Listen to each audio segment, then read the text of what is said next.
Hi, guys. We're live. Oh. Officially. We're live! We live, baby, yay. Hi. Hello, stream. Hi. Hello. How you doing, stream? It's people. Oh. So you got your nails done, it's all good. Oh my Got your god. nails You're looking did. fresh, stream. It's been a while since I've streamed. Yo, EA, is that you? The company? Yes. Actually, EA.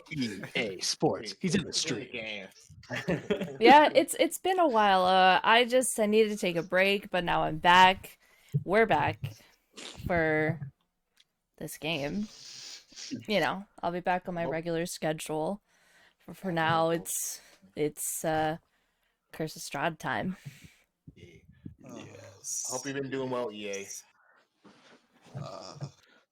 All right. So, right before we get in, I'd like to just say a couple of things. Just for both for you guys and for the audience. This is a Curse of Strahd campaign. It does take place in the realm of Faerun. It is still similar, but not all of the lore of Faerun is taken. Some things have been adjusted. Small things. You'll probably spot them if you're very well versed with the source codes and things like that. But besides just that, if you do see some inconsistencies, don't harp on them too much. Don't go through. Don't maybe try to say like, well, but it's also like this. We know for a couple of these things. We've actually done a little bit of research. But we wanted to create a nice story, and some things just needed to move, some things needed to change. And speaking of which, we have all these very lovely characters that these people have spent a lot of time making, creating, customizing, but they're still technically not done because your character's never really done in the first session. They're still developing, they're still growing. So you might hear a couple things that change. Maybe some people still want to change a little bit of how the character speaks a little bit. Maybe they want to change a little bit of how they act, and that's okay. Yeah.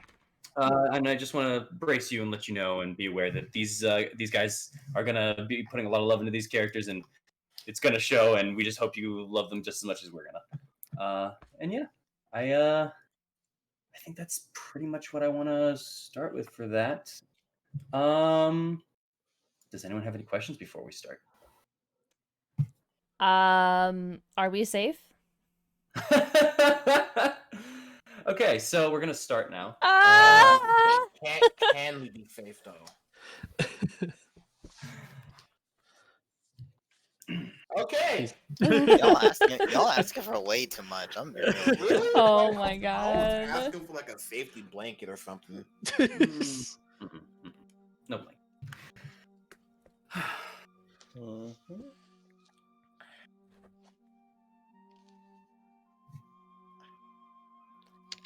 Before we truly begin this story, before the terror exists, before we find out why we're truly here, let's go back to a little town. A town just along the tradeway itself. A town not many have heard of, a new town. A town known as Tavern. A small, quiet town. In fact, actually, at this point, it's still basically a settlement. Small population, not many people. Half the place is made out of tents. It's quiet. It's charming for those that want to work, those that come along the tradeway, a small respite. But it's a special town. It's a town where an individual today is just arriving after his long journey coming from Daggerford, heading down south the tradeway, and just arriving now. Morrow. As you step off of the caravan itself, you've had a couple about a week and a half journey on your way over here. It's been a little sore for you as the wheel on the car was a little more bumpy than you'd like and needed to be adjusted properly. But unfortunately for you, and sitting on the back, you were getting most of the bumps itself. But you finally made it to Tavern. Can I please have you describe what you look like and what you're doing as you are getting off this wagon? All right.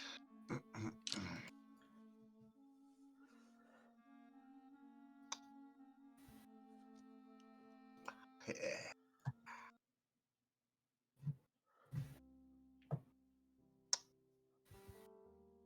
Okay.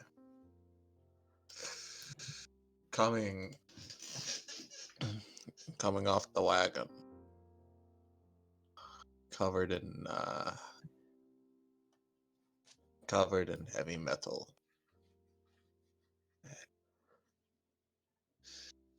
Walking, you see a man in chainmail armor, wearily walking out. His face weary, tired, but wise and strong. You see on his back there's a maul that weighs heavy.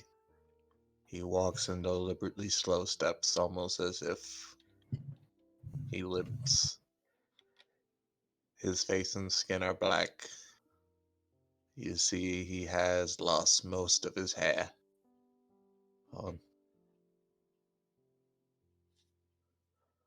And on his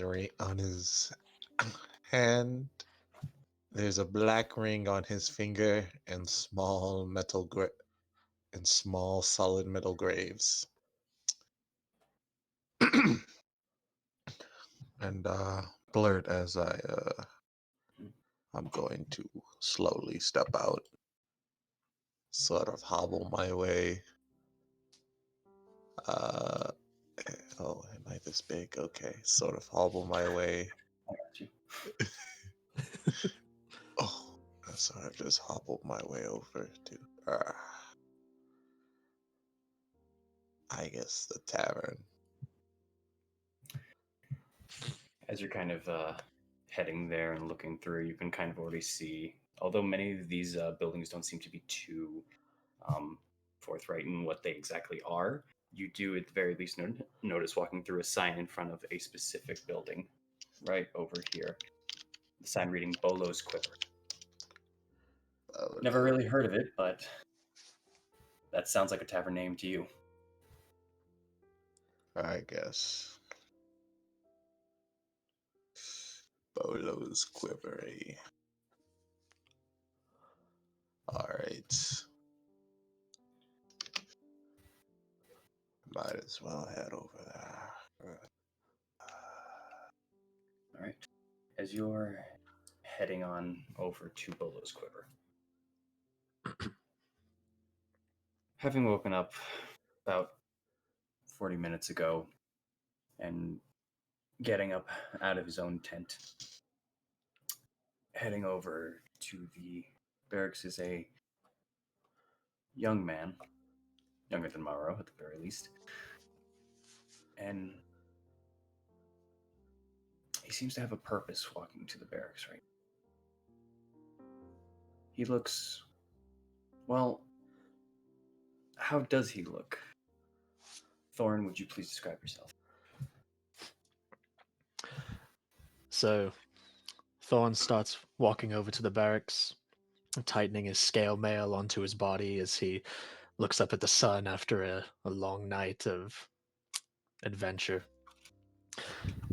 The scar on his right eye pains him as he looks up. His blue eyes glint in the daylight as he adjusts the two long swords that he carries on his back and makes extra sure to tighten the gauntlets around his forearms. He walks tall with a purpose, but is clearly saddened and weighed down by many things in his past. But he tries hard not to show it and to give off a positive demeanor for those around him.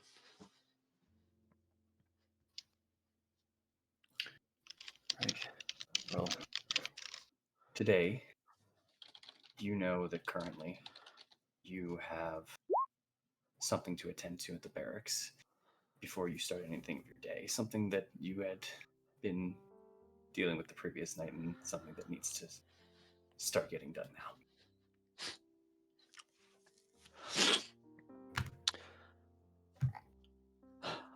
I'm gonna walk in there,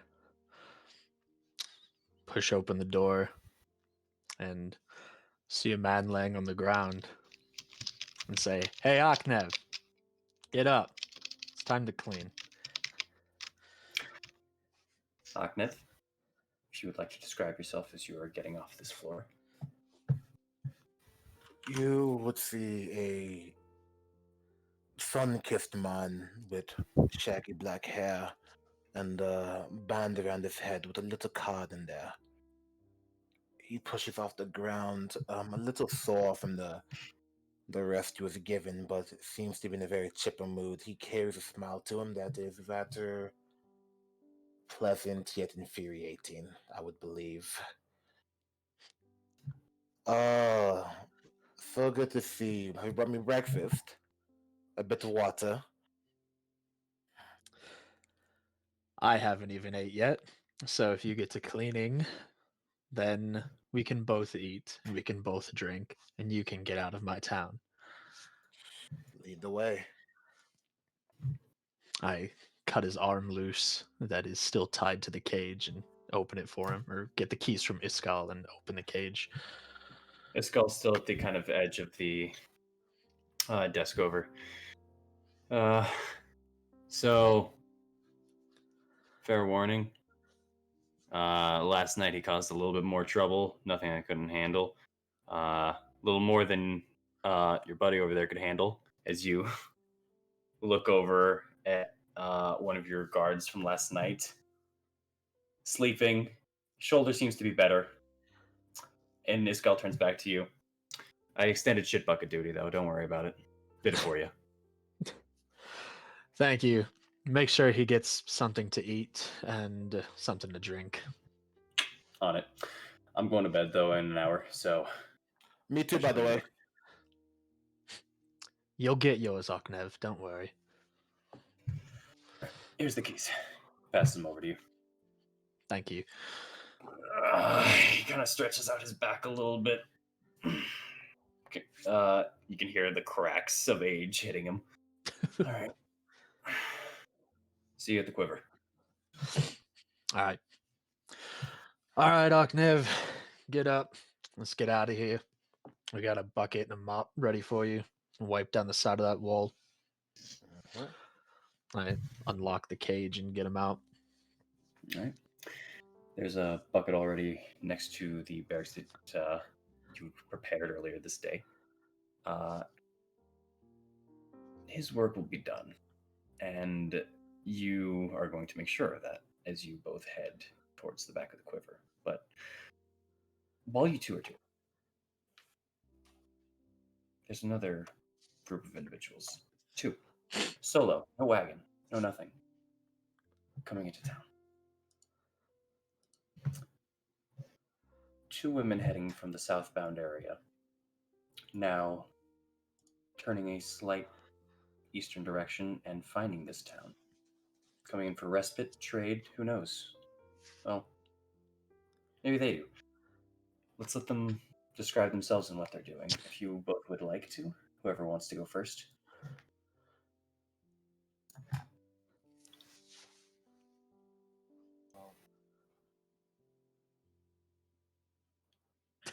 Go ahead. I heard you both start up. We're invisible. It's pretty fitting so far. Perfect. I'll start. Okay. There goes. You see a rather dark skinned woman, with what appears to be what appears to be almost silver hair and silver eyes, with a white with almost white lips as she approaches with a robe that seems to have an eye in the center, followed by stars, stars surrounding it. Some, on her robes, on her robes, as she's armed with a mace and a bit of a gauntlet on one of her hands, as she seems to confidently walk towards the town.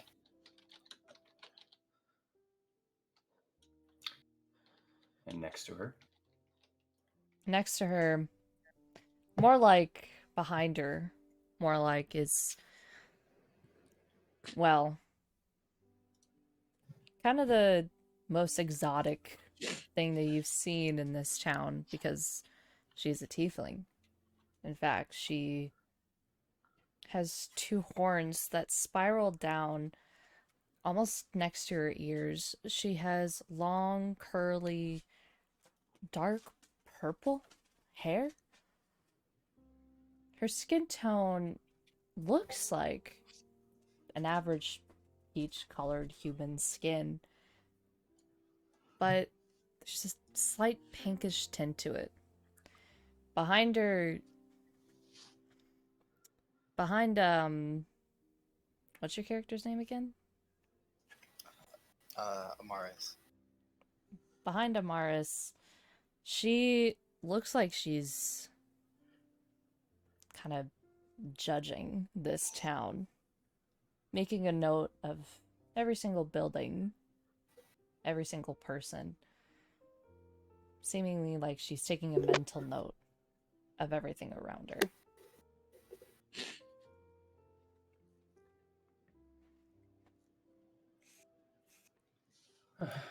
as you two arrive, the situation that happened to you two and the bit of respite that you know that you found here, you both agreed that it would probably be best to stop by here for a little bit too before traveling up. So, what are you two doing here when you get here exactly? Well, stopping by for supplies, place to stay for the night. I'll find a tavern. And you, Amaris?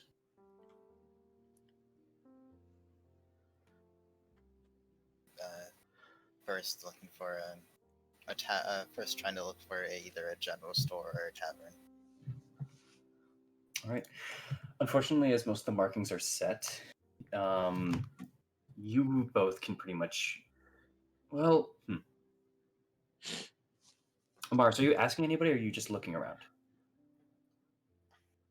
She would try to look around first. Do a perception check for me. First official roll, guys. Oh boy. And it's on you. That's a good one. Oh, Nice. yes. Although many of the locations here are not yet marked, as you can kind of tell, coming here, you're surprised you now have heard about it because this looks very much like a settlement rather than a little town. You even picture it in your mind. You can still see construction happening over in the far eastern end, and the west just seemingly is forming a fence still. It's very unmarked. Even with that, though, you can tell up ahead, as you can see, a sign that says Bolo's Quiver. You think tavern, got it. Ah. But as for general goods, surveying the area, your best bet, you think, would probably be this building right over here, as you see a fair amount of supplies both to the side of it, tents set, and just general crates, barrels, and the likes of it. In that case, I would look towards look towards Eileen and say, and point over. I think we can get some supplies over. I think we can get some supplies over there, and At least at least I found the tavern as a point to Bolo's quiver. We can probably rest at the tavern for the night there. Mm. Do you want to go separately? Get more done when we part ways? I mean, it's whatever you feel comfortable with. I can go separately or together. It doesn't matter to me. All right. You go to the general. I'll go to the tavern, get us a room. All right. And she just goes. All right. You both begin splitting off. Amaris, you are heading to what you believe to be general store. Eileen, over to the quiver. Morrow. You were here first. You've entered the tavern. You've had some time before all of this happens. What would you like to do as you enter the tavern?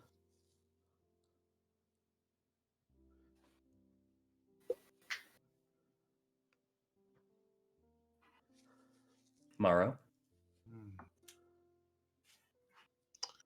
I walk in. All right. Stepping through the door itself, nothing fancy, just your standard set tavern. You see a couple of set booths in the back, pillars holding up this place. It looks about as if there's a second floor here. You can see there's currently a counter set, but not many patrons here at the moment. You see currently just a man in the corner. He doesn't even seem to be drinking currently. He seems to be just eating. And then you see over at the counter, there is a dwarfish fellow just a bit above the counter himself. An decently old looking fellow, but not as old as you. Or at least doesn't show it. He is a dwarf after all. And this man has about brown hair that's braided on down to the beard, just all connected into one, tied with red. A thing to note about this dwarf, though, he doesn't seem as stout as the average dwarf that you've seen, nor actually does he seem as standoffish as most dwarfs that you've seen. He's tired, though, and it shows as he's currently there just moving glasses, putting them into the right place. But although he's tired, his eyes seem inviting, and even more so as he turns over to you with a smile. He seems extremely friendly. He even shouts out, "Hey, sorry, I didn't notice you there. What can I do for you?" Now, kind of getting up closer, he steps up onto something, showing a little bit more of himself, revealing very loose, kind of set clothes, mostly whites, browns, standard, nothing fancy.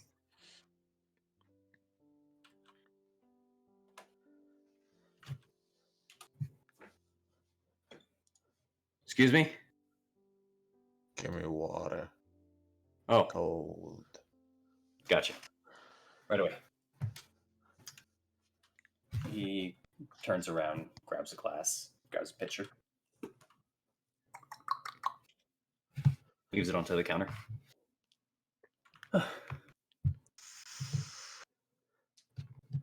You see, he slowly picks it up. The mug shakes a bit, but he drinks. So, just made it to town? Yeah. I could tell. Didn't recognize your face. Place is small enough that if I don't recognize a face, it's probably out of town.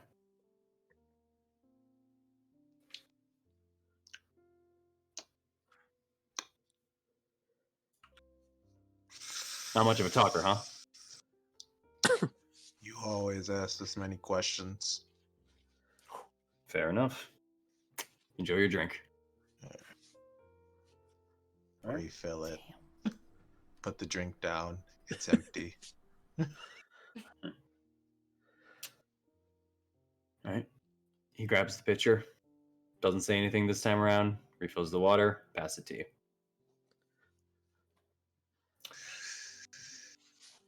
While you're drinking this time around, Elaine, you Yes. enter into the tavern. All right. Currently see a man eating to the right over in a booth. You currently see at the counter there is a fairly large man, mostly in metal plates. You're seeing the back of his head graying. And you currently see in front of him, moving over to the left and now seemingly working underneath the counter, a dwarvish man. It's the same one I had described earlier. All right. Yes. She goes up to the barkeep.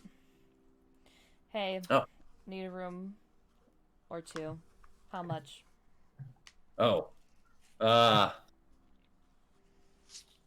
So this isn't an inn. This is just a tavern. We don't have any rooms set per se. This is Just a tavern. yeah. Well, I was gonna say it's a small town. We're not exactly here for accommodations. If you're living here, you're probably working or you're passing by for the night. Most people bring their own tents. Probably saw a couple when you're passing by the entrance. Thought people lived in these tents. All right. Well- Some do actually. All right.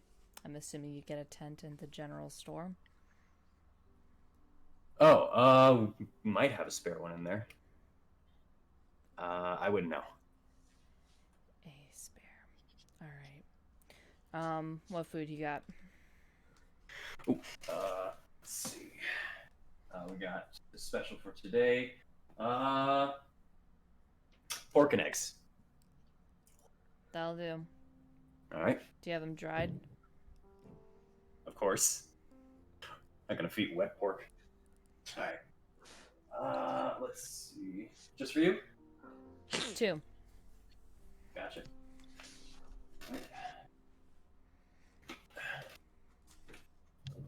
That'll be 1 silver and 6 copper. Just got gold. You have change for it? Oh. Let me check. He's gonna go to the back for a bit. She'll wait.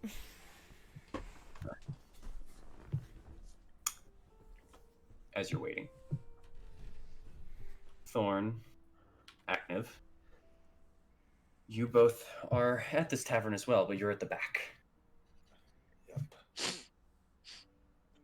Due to recent events that occurred in the night, Fethrin, someone has done a little bit of smearing on the side of this tavern. Some may call it art, though. And currently, Aknev, it is your duty, your punishment, to clean it up. So, Nothing wrong. we have you two at the back of the tavern now. Feels like a bucket and a mop somewhere for me. Yeah, we got a bucket and a mop for you. All right then. I'll get to it. Captain. You better. Don't sass me, Aknev. Mm-hmm. And I'm gonna start cleaning. Is Mr. Thorn gonna be watching all day? I'm gonna watch till you're done. I'm gonna get you some food, and then you're gonna get out of Fethrin. And I don't want to see you back. Understood. How's your head feeling? I feel fine. How are you That's good to feeling? hear. I feel just as fine. Although you're the one that took the blow last night. I mean, true, but your gods, they don't seem to be doing well after what I did to them. My gods will be fine. They are strong men. Even the one who ran into that wall with the shoulder. He may be undisciplined, but he's a good fighter. All right then. And I'm gonna start cleaning. You Yes, don't you will. know. I can't make that joke.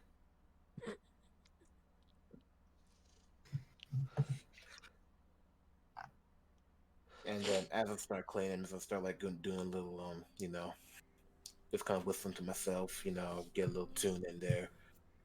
Accidentally kick the bucket over. What a shithead.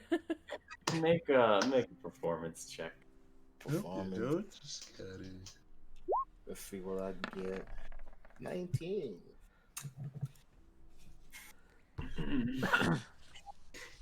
You can choose whether or not to roll or take your passive for this, Thorn. If you would like to roll insight to see whether or not you noticed him purposefully kicking over the bucket. Just fail.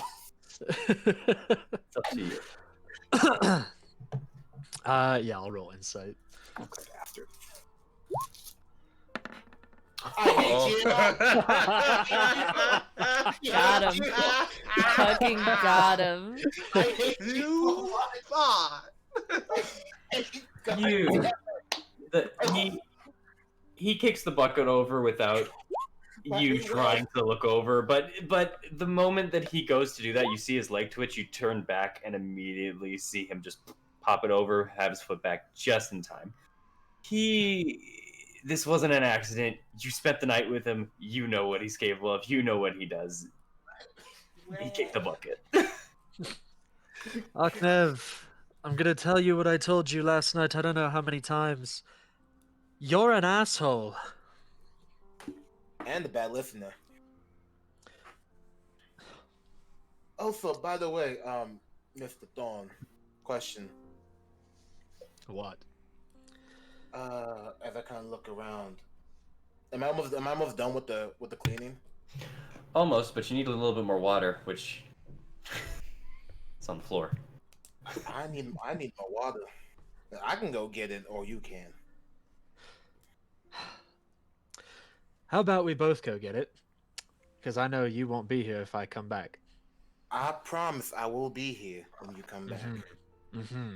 Last time you promised me that, we both know what happened. So come on. Technically, I never promised. Come on, Aknev. I walk over. You know I that guess we'll go into the tavern to get some water. Oh, okay. Fair enough. You have, you can go there. You have the river on the side, and you also have the well. The well's drinking water, so. All right. Fair enough. You guys are going to the tavern in? Got it. I'll wait outside with a mop. No, you're coming with me. God damn, I walk inside with the mop. With the rag. It's the wall. All right. Amaris. On your venture forth and into the building you believe to be the general store, you are now in front of it. No sign, no nothing. Still just the crates. What do you do? She's gonna politely try to knock, but realizing that it's kind of a tent, just kind of pulls away the curtain and just kind of says, "Excuse me, is this the general store?" Oh, sorta. What do you need? Well, our caravan broke down a couple miles out from here, and I was wondering if I can get supplies. Fix a caravan? Or cart? Like a cart. Yeah, it's a cart, not a caravan. Oh, you're looking to buy a cart. No, you trying to deliver something? We're mainly just traveling and not really delivering anything. We just needed a way to repair it, to repair the cart. See, one of the wheels, it got stuck in the mud and then broke when we were trying to get it out of the mud. What I will say is you guys don't have that cart anymore. That was taken south. You both went north. Yeah, so you have been going on foot. If you're trying to access a cart, that you could still do that, but that's what it is. Or at least you could still try to do that and stuff. Yeah. It's kind of ascertaining if you guys are doing that, or are you asking to fix the cart or a whole cart itself? I was asking for materials to fix the cart. Okay, but that cart is no longer with you guys. That's a long gone one. Oh, okay. I thought we walked, bro. Yeah, you guys walked.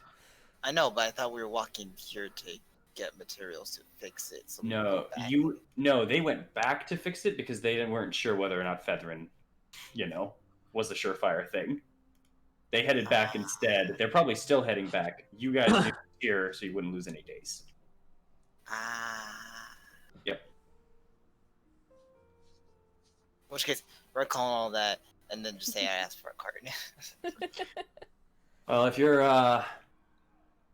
not gonna be taking anything with you at the very least, you're not gonna get one from us. Sorry, but if you're looking for travel, there might be a caravan coming in a day or two, and you can hitch up with them. But the carts that we have, we use for business in this town or for trade. And unfortunately, if it's just travel, you're gonna have to find something else. Right. Then I'm sorry for asking about that. Oh, you're fine, man. Anything else I can do? In that case, is there any way in which I can help out? Maybe get some work done.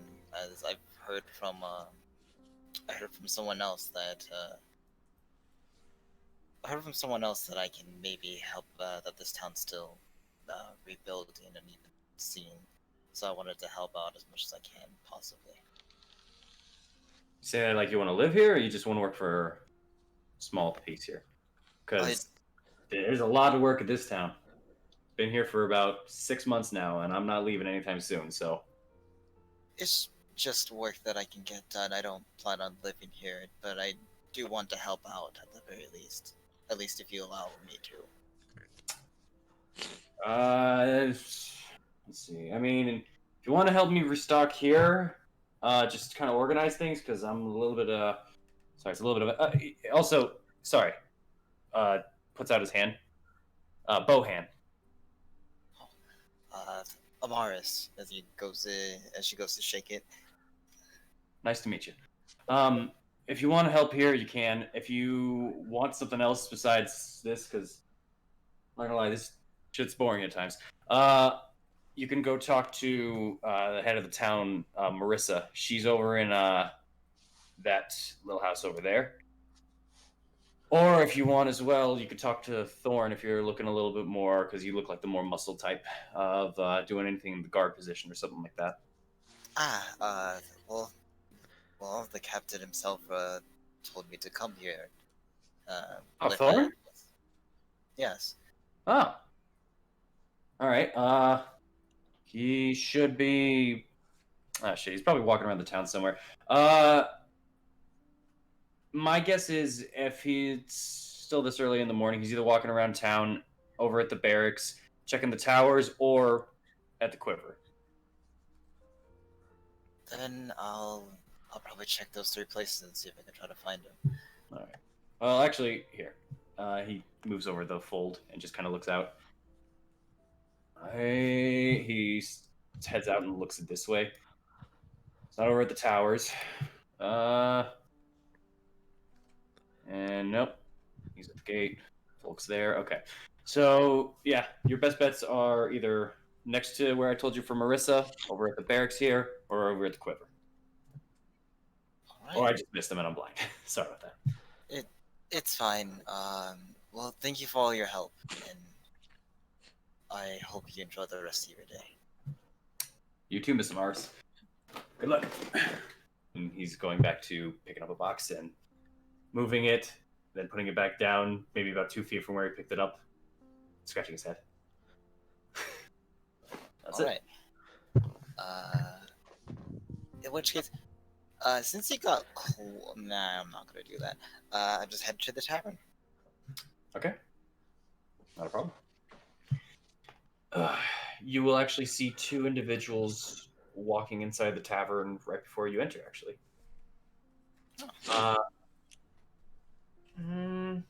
Give me a perception check. Let's go again. Again, damn. Let's go again. Big number. Big-ish number. It's all right. It's 13. It's just the back of their heads, but you feel like you recognize one of them at least. He's walking into the tower. Two men, it looks like. How awkward do I want to be with this? I think it's more awkward. You could be pretty awkward. All right, cool. So I'm gonna go up to him, kind of tap the one that I kind of recognize on the shoulder? They will be inside the tavern. You're gonna have to just catch up real quick, but yeah, they'll be inside at this point. Fair enough. Just gonna kind of quickly do a slight, not really a jog, but like a in between a jog and a walk. Just kind of quickly tap the one that looks recognizable on the shoulder.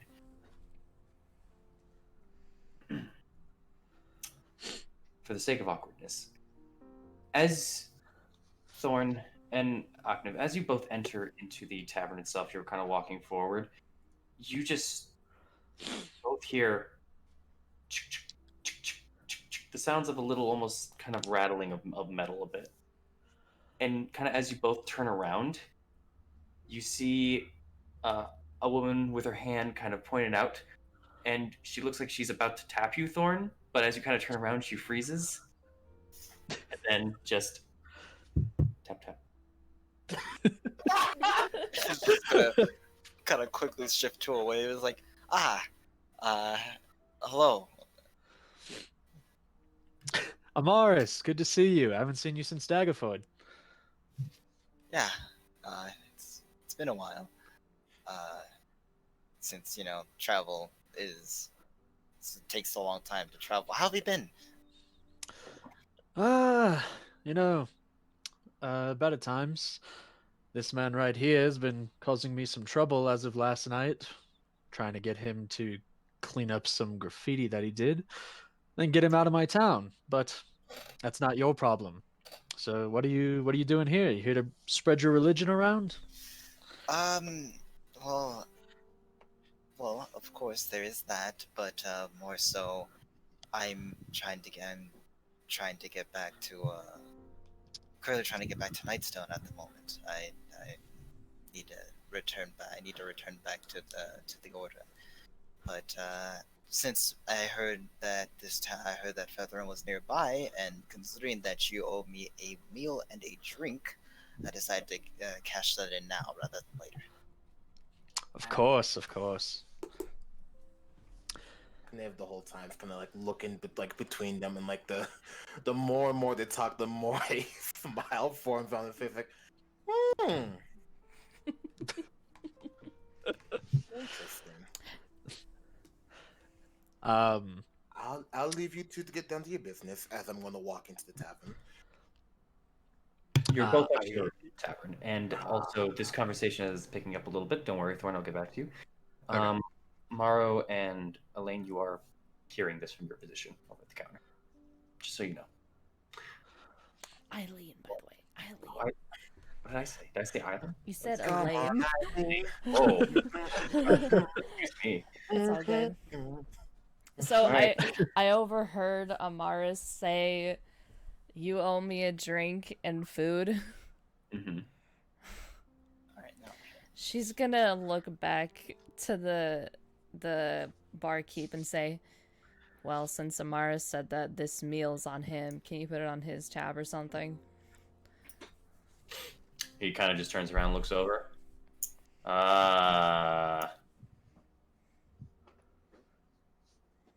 One second. Thorn. Yeah, Gareth, what's going on? You know these gals? I know Amaris here. Never met the tiefling. You a friend? Maybe. She's the one I was traveling with. Ah, okay. Well, get them both a meal and a drink on me. And while you're back there, can you help me fill up this bucket? With ale? With water. That'd be nice, actually. Yeah, that No, Aknev. makes more sense. All right. Well, Gotcha. I need to give you back your change, and I need my gold back then. She just drops, like, all the change that he gave her. You're an asshole. She just quickly walks back. It's fine. Don't worry. You can keep the change. Just gonna quickly take out a gold piece and give it to Eileen. This is your gold piece. I just want mine. I paid for this. No, it's Plus, it's fine. he said his meal wasn't for both of us, so keep your money. No, it's okay. I'll give you my gold coin, and you'll be paid, and then Also, he one needs that to give you a gold coin if you are going to give me your gold coin, since he's No, paying he- for both our meals. You hear a No. sigh from the barkeep, and he pushes the change back over to you guys. no, keep Let me- he just kind of pushes the change back. No, keep No. the change. I'm giving you the change. Nah. He's turned. I'm taking the change. All right, fine, whatever. Oh, Can okay. I get a refill on my water, please? Yes, sir. Yes. Right away. Oh. While all this is happening, I just kind of want to like look over at Aknev and just be like, Jesus. Like, at least I'm not them. At least I'm not them. I mean, Water. yeah. Just gonna. Look, I'll be here. Mr. GM, Mm-hmm. do I recognize Aknev? No. At this point now, having like conversed with him a little bit and just your general perception and scanning the room, you recognize Aknev, yeah. Hey, do I know you? Think Probably we met. not.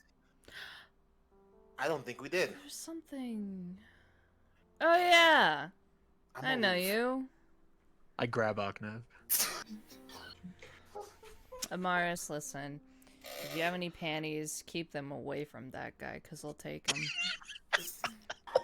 Just kind of taken aback, then kind of looks at Agnev in disgust, and then looks back. Yeah, I know. He took mine in the middle of the night. It's fucking weird. You didn't do anything that night too. Wait, can I jump into the conversation?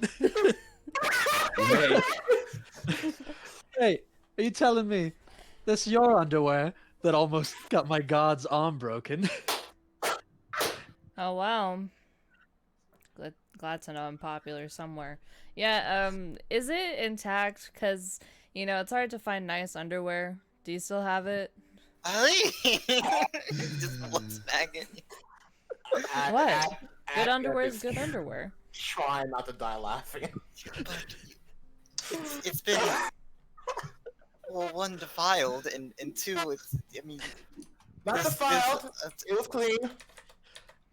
Aknev, you threw it in the mud last night. I threw it in the air, then landed in the mud. It You landed know- on the ground, and the ground has mud. it still touched you. Does it have holes in it? Don't think so. You All weren't right, the one- I'll wash it.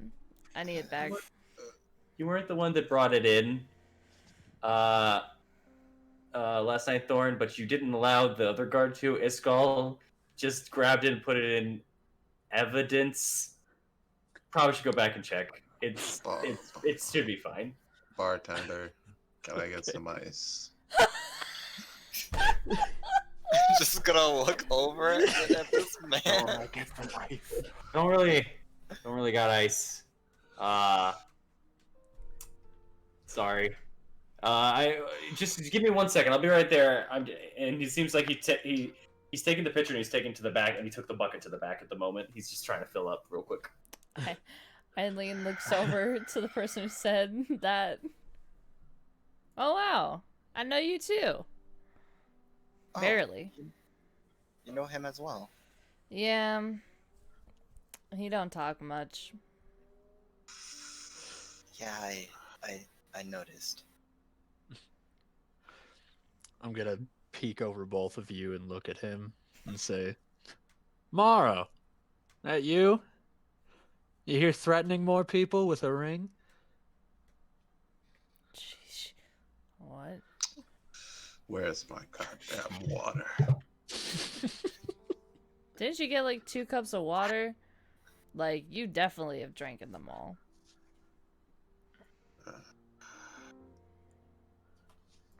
And I don't know how you expected this town to have ice. They barely have any housing, let alone an inn. I mean, All right, ice will also listen. probably melt too.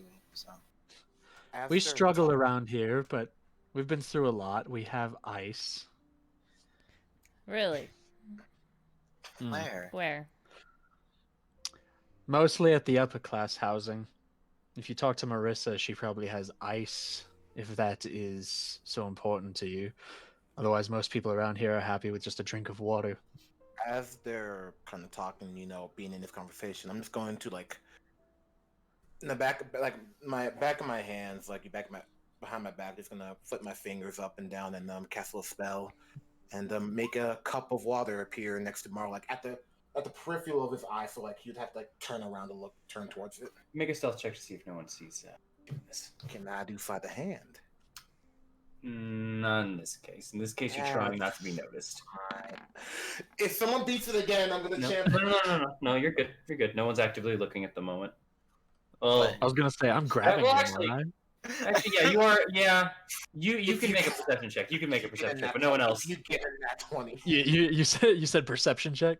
Yes, perception. Got it. Oh, well, I was gonna say. Oh, like, Okay. Oh. I don't know this. This one went through. Yeah. As you were kind of holding him by the upper part towards the shoulder, more so, he was just flicking his hands enough to barely get it to appear. Maro, next to you, there's a glass of water, actually.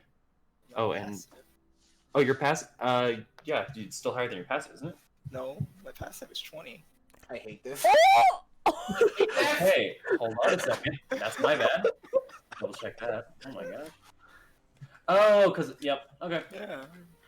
Oh, a. Yep. Forgot about that one. Never mind. So yeah, two people, or so one person does notice. Amaris, you do notice. Share this house. As I kind of see him do that, I'm just gonna kind of quickly stop Maro before he reaches for it. Just like, you don't want that when this one created it out of nothing. He kind of gestures to Akhnov. Me? Couldn't be. Oh yeah? Our hands are tied. Mara's just gonna glare. Hey, yo, Blurred. Mm-hmm. Is the ring glowing? Are you checking it? Yeah. Make a perception check. There's a reason. Don't worry. Alright. I can't do shit. Alright, I have it set to roll. 20. Ooh. That's pretty good. Let me have As fun. you, as you kind of just turn looking at him, remembering why you're here for a moment, you take a second, pull out the ring, and if your eyes were just a little older, a little not as sharp, your vision was a little blurrier, probably wouldn't have noticed the ring dimming, as if it was gold for a second. Just the center, but black again. You've never seen that. Shit.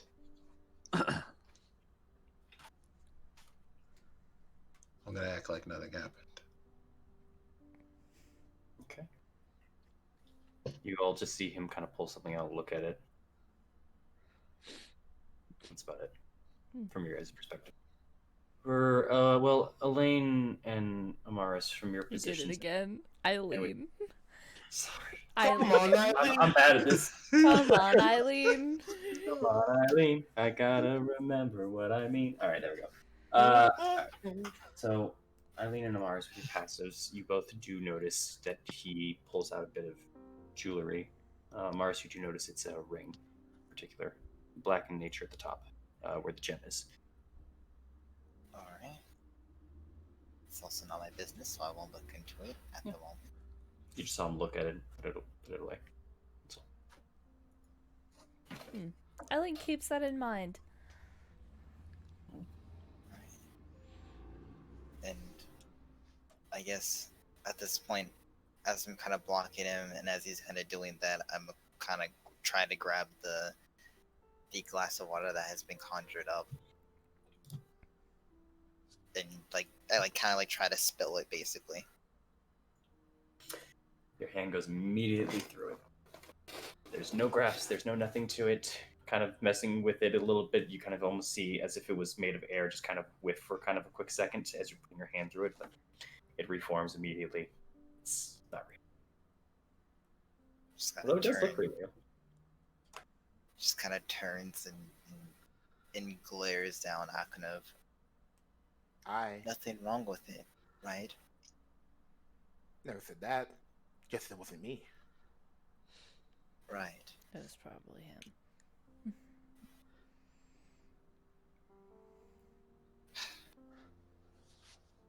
Anyway, I have cleaning to do.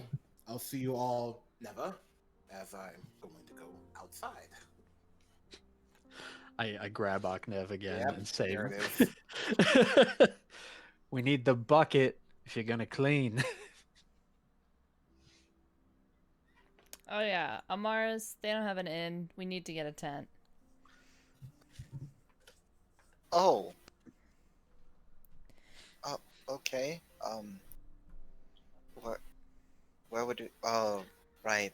General store. I was just there. Right. Nah, it's fine. I made this guy take too long to give me change. Which was apparently on the house. Well, I'm sorry. I should have mentioned that first. I Raises an eyebrow. How do you know him? Well, we met in Daggerford. I was looking for those to spread the warm light of Salune 2, and he was one of the few willing to listen. Hmm. She gave me bread. Ah, that's why you listened.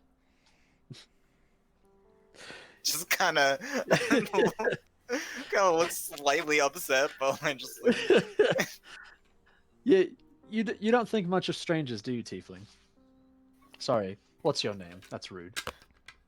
Yeah, that is rude. I'm Eileen. I'm Captain Aldine of this town's militia. You can call me Thorn. So I've heard.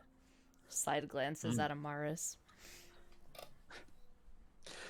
I do not mean to offend. If you guys are looking to stay here, you're more than welcome to take my quarters. I can bunk down with Iskal for the night. He's no stranger to military men sharing quarters with each other. Alright. Free housing. I'll take it.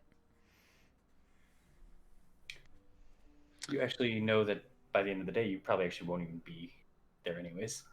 Right.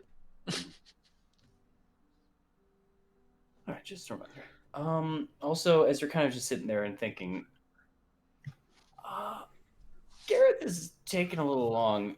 You kind of think at this point you're pretty sure he went to the back, out the back, and he's currently in the he's either currently at the well gathering more water, or over at the river for your bucket, or something in that regard.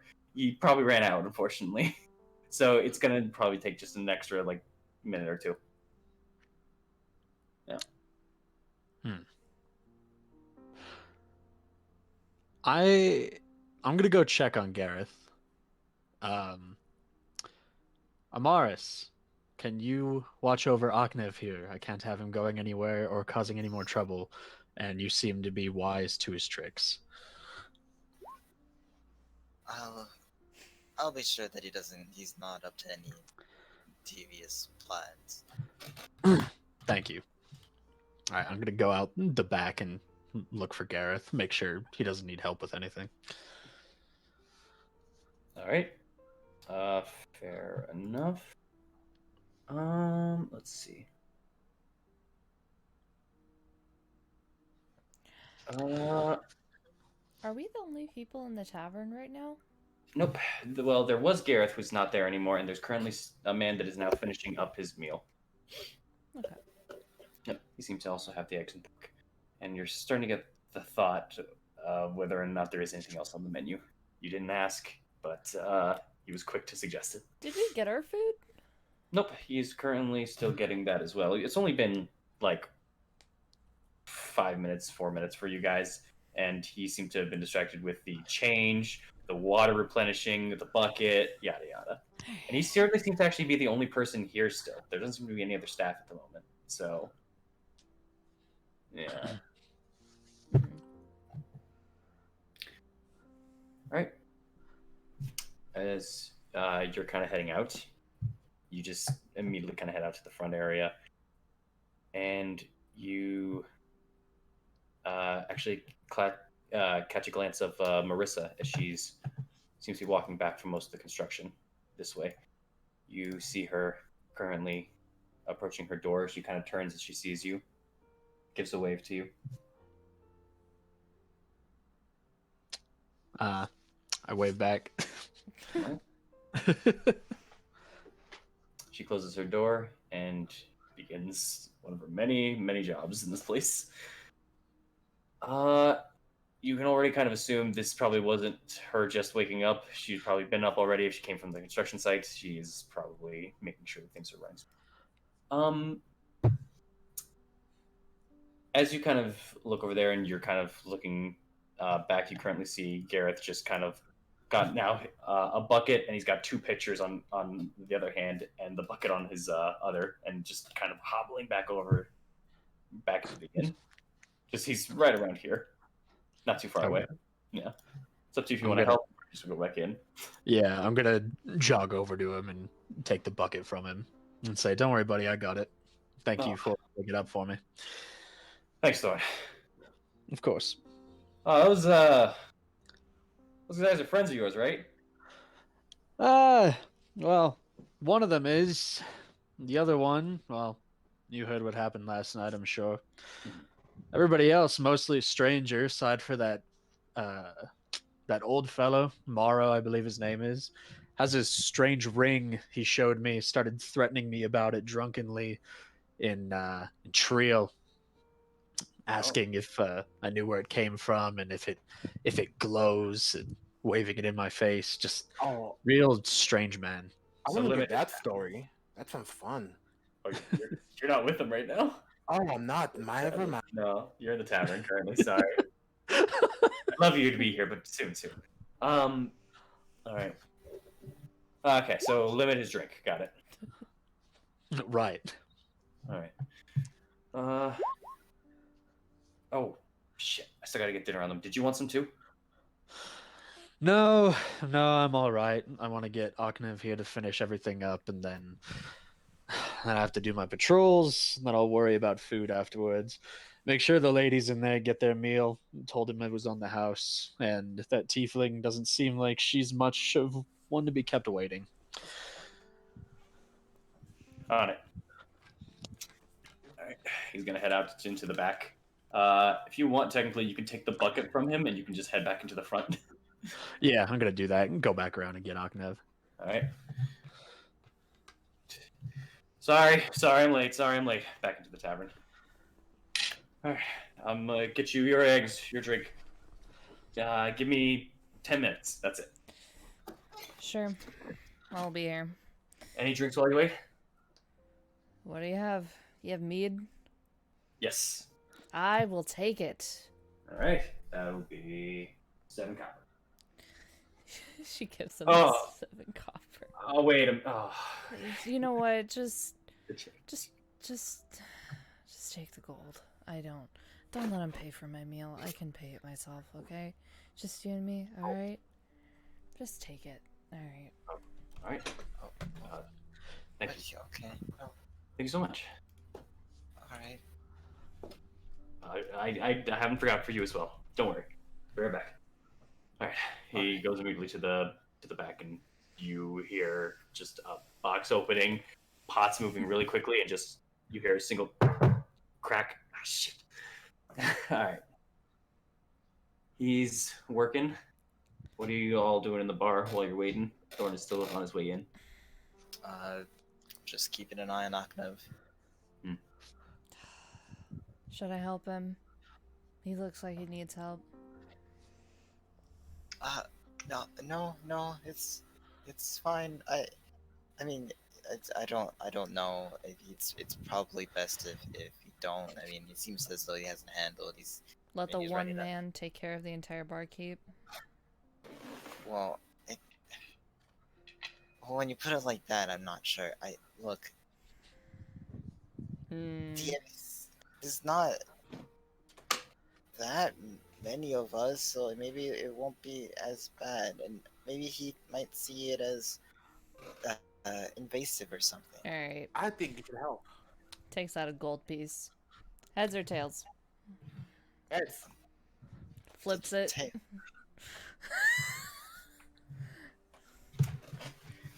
As it's currently flipping through the air, just it's going up, reaching its apex as three of you are currently very fixated on it. One of you fixated on a freshly refilled cup of water. One of you walking in, pushing open the doors. But as that's happening, everyone hears just from outside some screaming, some almost gnarling. What is that? It's not, it doesn't sound human. And then as you're thinking that, as you're all thinking that, you're followed with a loud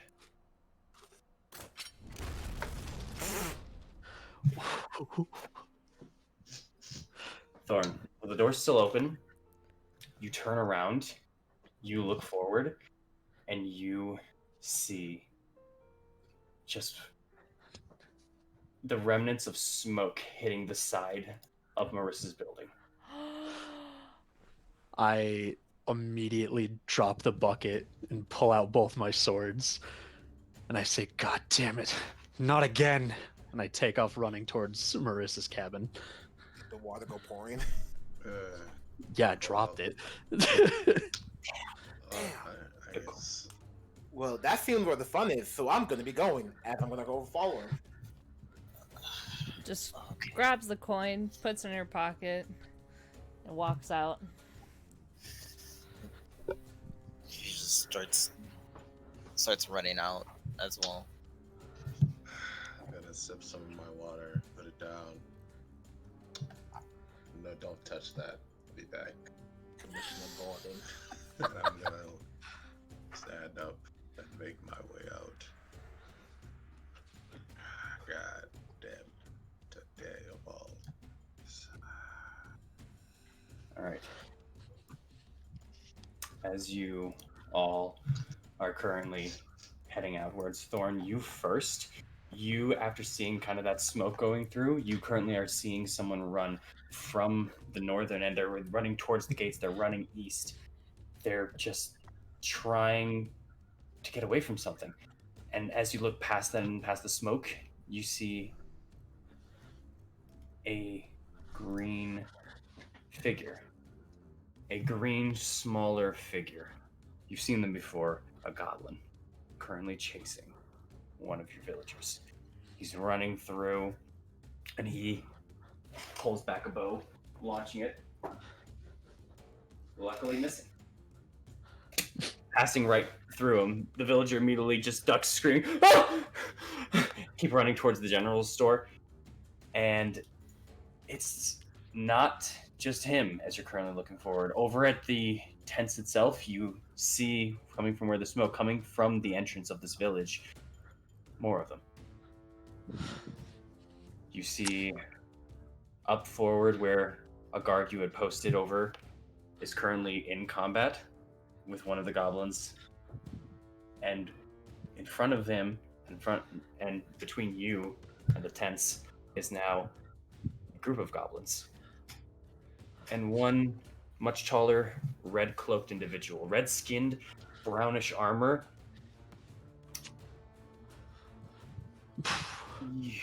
He's tall, he's humanoid-esque, but he still has pointed ears, gnarled mouth, one eye a little larger than the other. He seems both brutish and there's something extremely malevolent about him. It's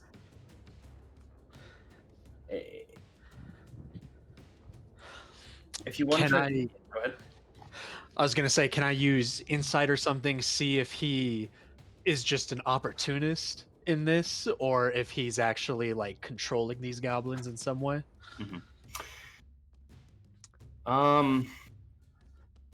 First off, what I would like you to do is I would like you to just roll me a.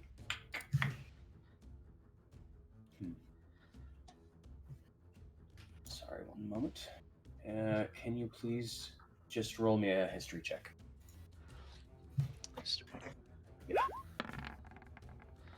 All right. You're not exactly sure what this man is, but it doesn't take long for you to figure out exactly his role in this as he's stepping out past the camp itself, right next to the wreckage. And in common, shouts out, "Grunts! Workers! You had it far too comfortable for too fucking long in these hills. I'm sick of living in huts and holes. So thank you for building our new homes, our village. One fit for Rock and all of his fellow soldiers. Anyone ready? Anyone not ready to accept this? You can talk to me." As he's looking directly at you now, as you are currently the one out in the middle of this plaza. I kind of follow also. Sorry, go ahead. okay. I was gonna say I kind of take like a battle stance, and I say I got a problem.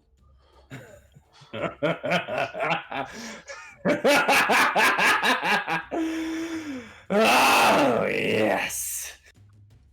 Immediately, just from the laugh alone and looking at him as if seeing the rather larger eye that he has almost bulging for a second, you even see something almost looking as if it pulsated at the top of his head.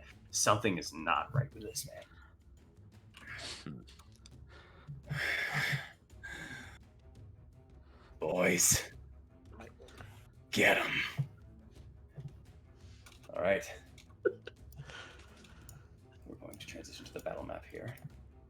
Excuse me, y'all. And roughly, this is roughly where you guys would have been. Let's go with this. Go, set this guy here. This one here. There we go. Woo-woo! All right, here's your guys' map. Welcome to your first encounter. Jeez. Live or die, boys. Currently, the person here in the middle, that is the one that seems to have been giving these orders, who's been actually speaking common, for many of you that have actually been dealing with these. Elaine, you actually do know this isn't, while you, all of you fairly know goblins around this, you would actually know that this individual is a hobgoblin. Okay. Also, you did it again, Eileen. Eileen. Come on, Eileen. You'll get there. You'll get there. I hate this. First session shit. It's all good. First session shit. It happens. Yeah, no, it's all good. I need you all to please roll initiative. Okay, y'all, let's go. God damn it. I'm too far away. Mayor's out here with that initiative. I'm so mad. Hey, 6, 7, 8. Not my day. 15. Oh wait, the 7's for history. Whoops. God damn it. These guys are too far away from me to do anything. Fuck. Hey, yo, Blur, can I move one space to the right before initiative? I don't know about that. It's not really a common thing that you can do. It's anyways, yeah, no, I'm just, that's not going to allow it there. There you go. Yeah. If you didn't allow it, it's all good. All right. Yeah, no, like I said, you guys were roughly around there. It's okay for that. Okay. For those that aren't there, you have to click on your character when you do roll, just so you know. Yeah, like click on the token that's on the map, and then on your character sheet, click initiative. Alright, well, I'll just put in the 15. Oh, do I have to do that again then? Yes. Yeah, but Okay. once you do it again, you can type in the old initiative you had. Yep. Okay. So you're okay. Go.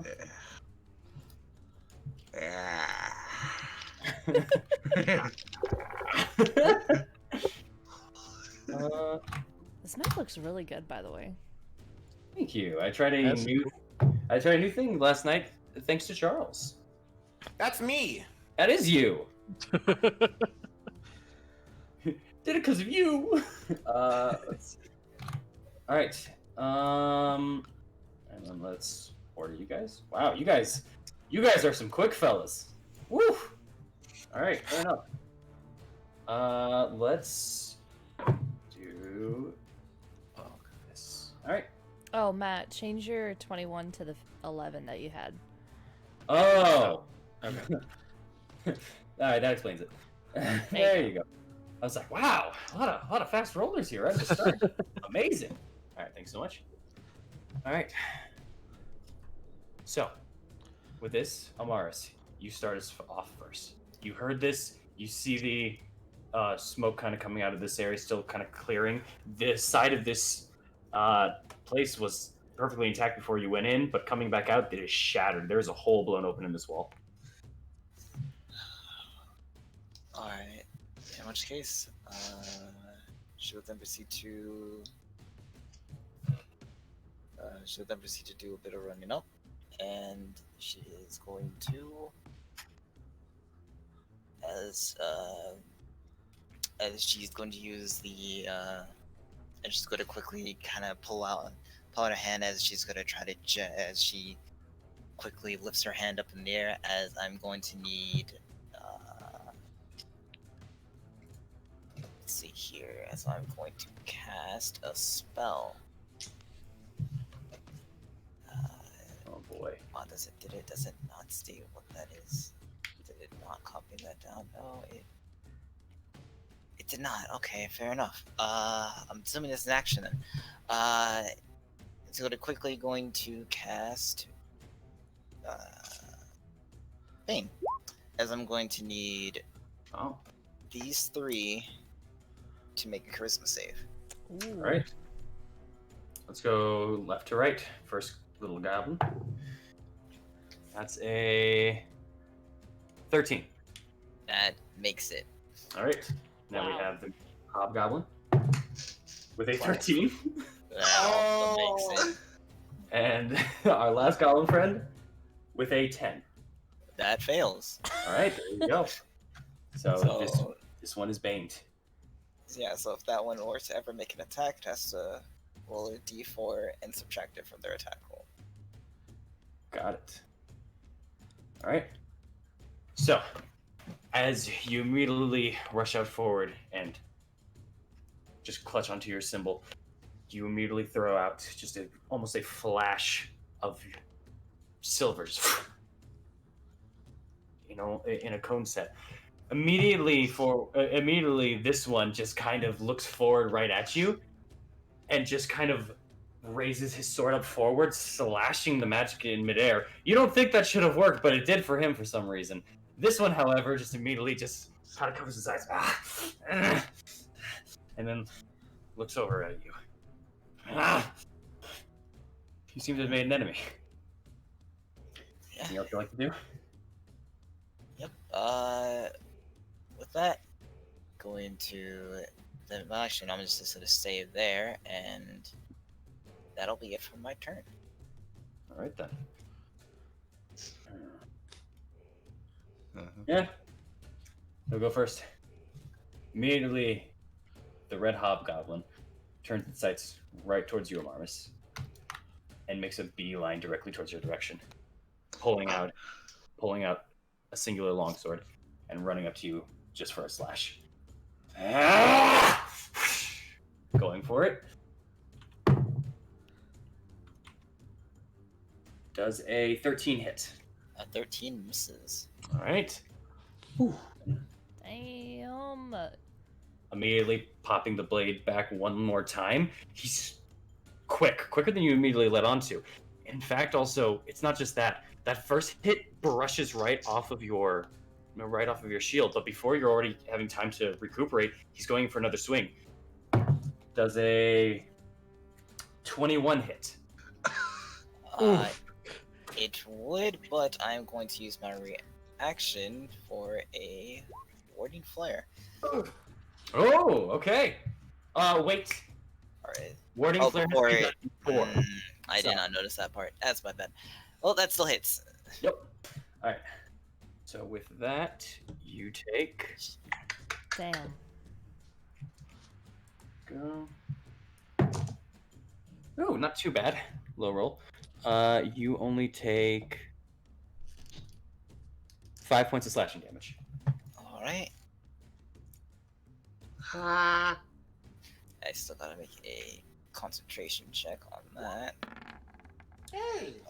Yes. What's that? Still good. Good.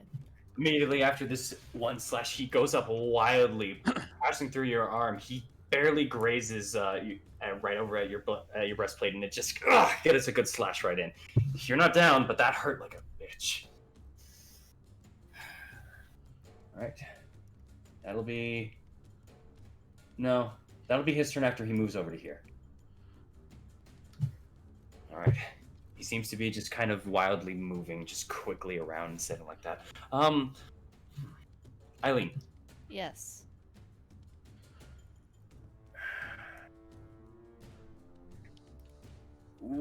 Make a history check for me, since you are the one who does seem to know about hobgoblins. 20. You know most hobgoblins to be very militaristic, very combatant-based, very challenging. Nothing wild as this person is. They are kind of just seemingly haphazardly slashing about really quickly. Something's off. Something is wrong with this fellow. Something's different. Something's different. With that, though, Morrow, you're up. All right. Oh, wait. Yeah, there we go. 5, 10, 20, 30. All right. This is a goblin. I hope this isn't just somebody who looks like a goblin. There's somebody that's green. That's my son.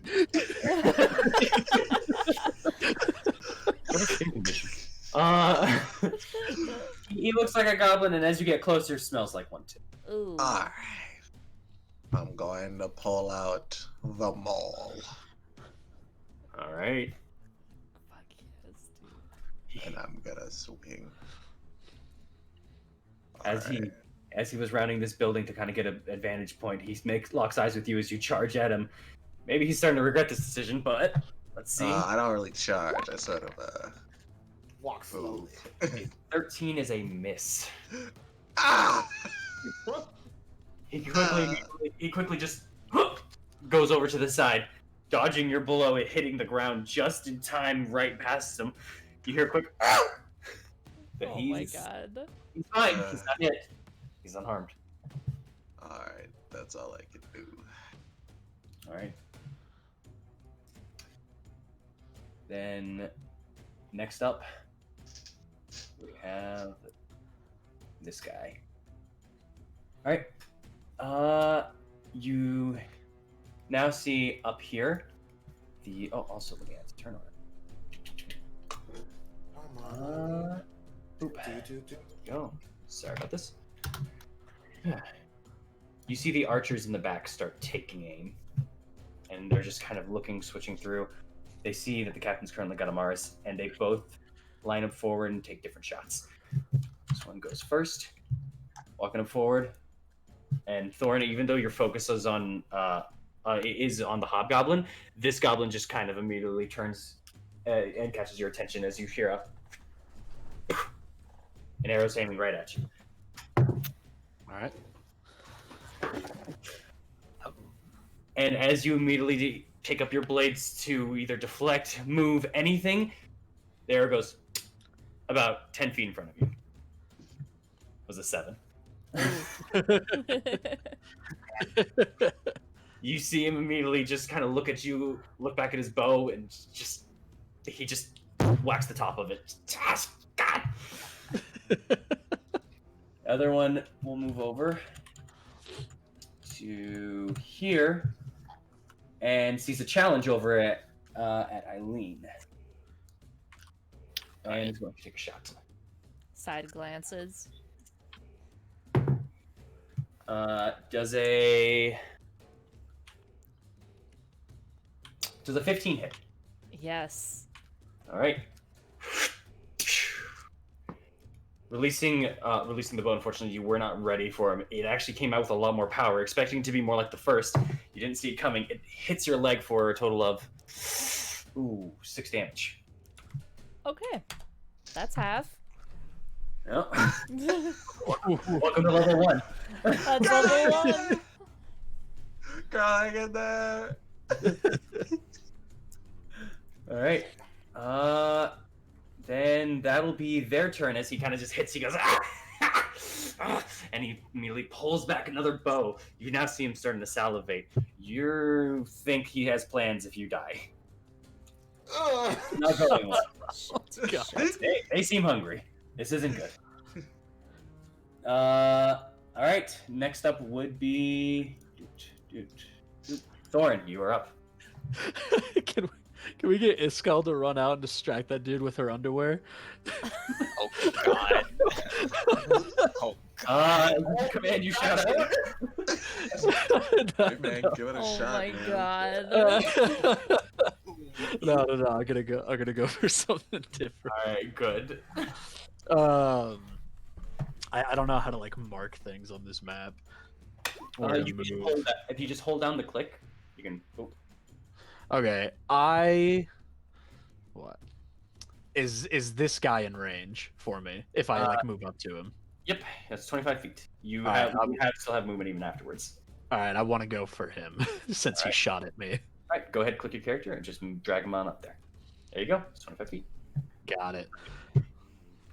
As he's currently knocking another bow, your speed is just quick enough to where by the time he's looking up while notching it, and you're just already in front of him. You hear it. Can I do an intimidation roll with that? See if I can like scare the shit out of him. I would say that would be your action if you're trying to do that, though. Okay, no, I'll just go for the hit then. All right, go for it. All right. Oof. Ooh. As he's immediately going into panic mode, he just ducks right underneath a quick swing.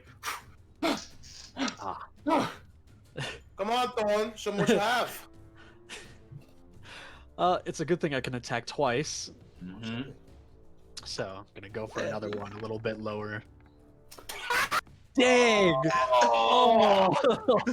Damn, dude. Oh! yeah, I hate to see it. And with that, as he's already ducking down, he's already ready for a spring up. So that lower blow, unfortunately, he just jumps right over. And you immediately see him just start patting himself like. God damn this. Oof. Oh, really? All right. Thorn, is there anything else you'd like to do? You can move 5 feet. You could drop something that you're holding, but not much else. You can end your turn. I'm gonna kind of like book it over to like a little bit to the side and try to grab this dude's attention as well to kind of get both of them on me and looking away from the others.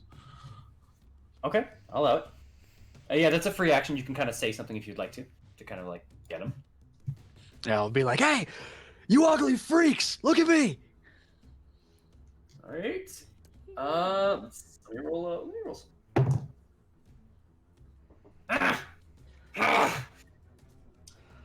He says something. Do you speak Goblin? No. All right. So I'm assuming no one speaks Goblin. If no one speaks Goblin, he just kind of goes, yeah. That's about it. I'm like gibberish. All right. With that being the case, Eileen, you're up. This fucking hurts. Let's see. Is there anywhere where she can have cover? Yes, plenty of buildings. Alright. In your radius, you can definitely go over to here for cover. You can't make it. Yeah, you're unfortunately too far away from anywhere besides over here for some cover. Alright. She's gonna stop by right here and then aim at this person Got it. before going back into cover over here. Got it. Make your shot as you pull back your bow. Oh! 24 to hit? Hell yeah. You get him. You barely get him, but you got him. Okay. 11 piercing damage Ah, to that goblin. And as he licks his lips and is kind of now turning to aim, you immediately pull out the bow. You're aiming it towards the ground. Just as you run, you jump over right before you hit the cover, turn the shot, and as you see that, you see quickly the whites of his eyes as he regrets his decision. Right through the brain matter. Oh. Instantly dead. Damn. Just Lot right damage. into cover. Yep. All right. That's my turn. All right. Damn, fucking dice. Believe it or not, they got a worse roll than you. Active. You're up. 3. Oh, wow. Yeah. They got a 5.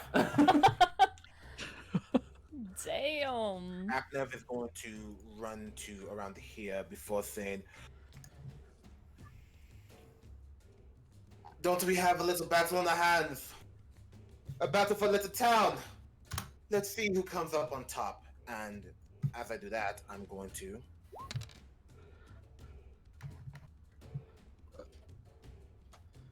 Amirs.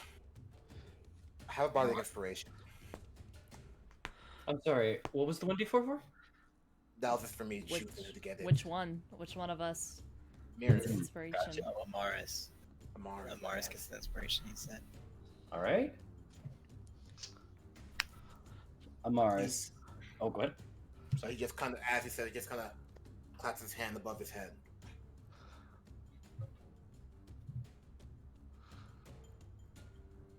All right. Oh, sorry. Were you saying something for that? No, I cut you off. Go No, you're all ahead. good. So, as you hear that, Amaris, you feel bolstered suddenly. You're not sure 100% why, but after just hearing that for a moment, there's something in you that just ticked. Something feels right. You feel confident suddenly. You are inspired. As now Aknev is going to then reach over to the back, this little palm pipes on the side. He actually lifts his shirt up to reveal a bunch of daggers he's holding and takes one out and chucks it at the goblin. This one in particular. Fair enough. Unfortunately, it goes it flies right past.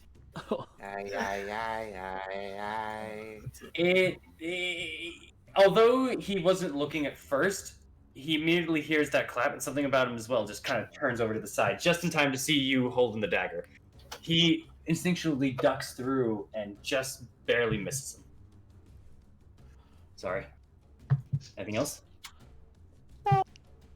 Okay. No.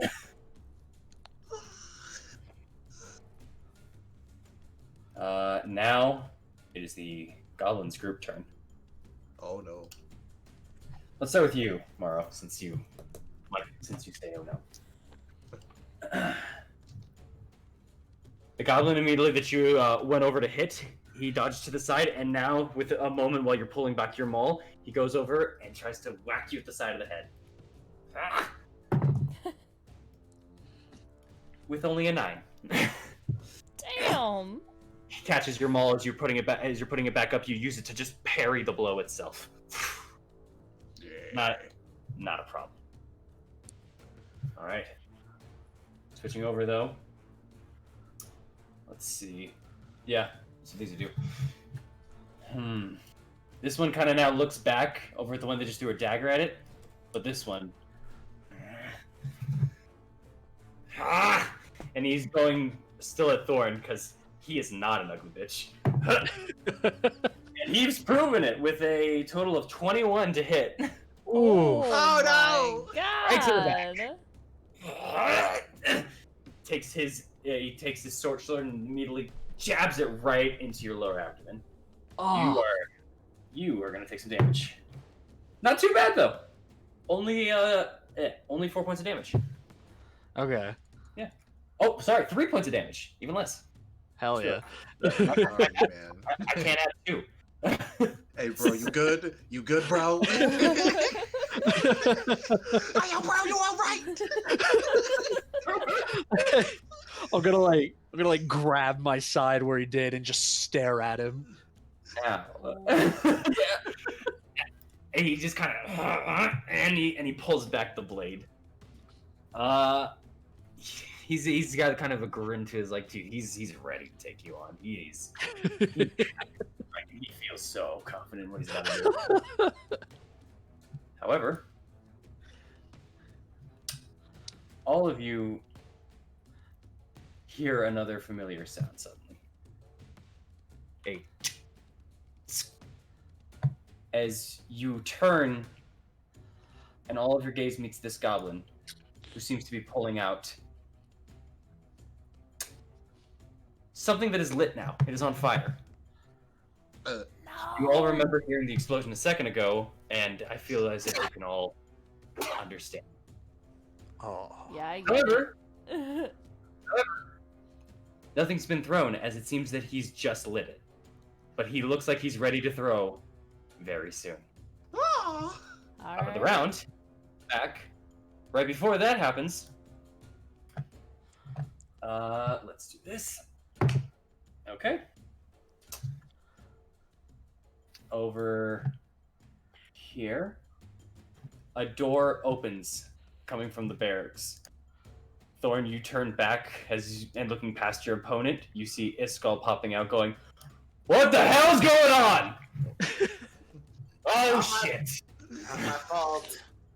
Not this one, at least. All right.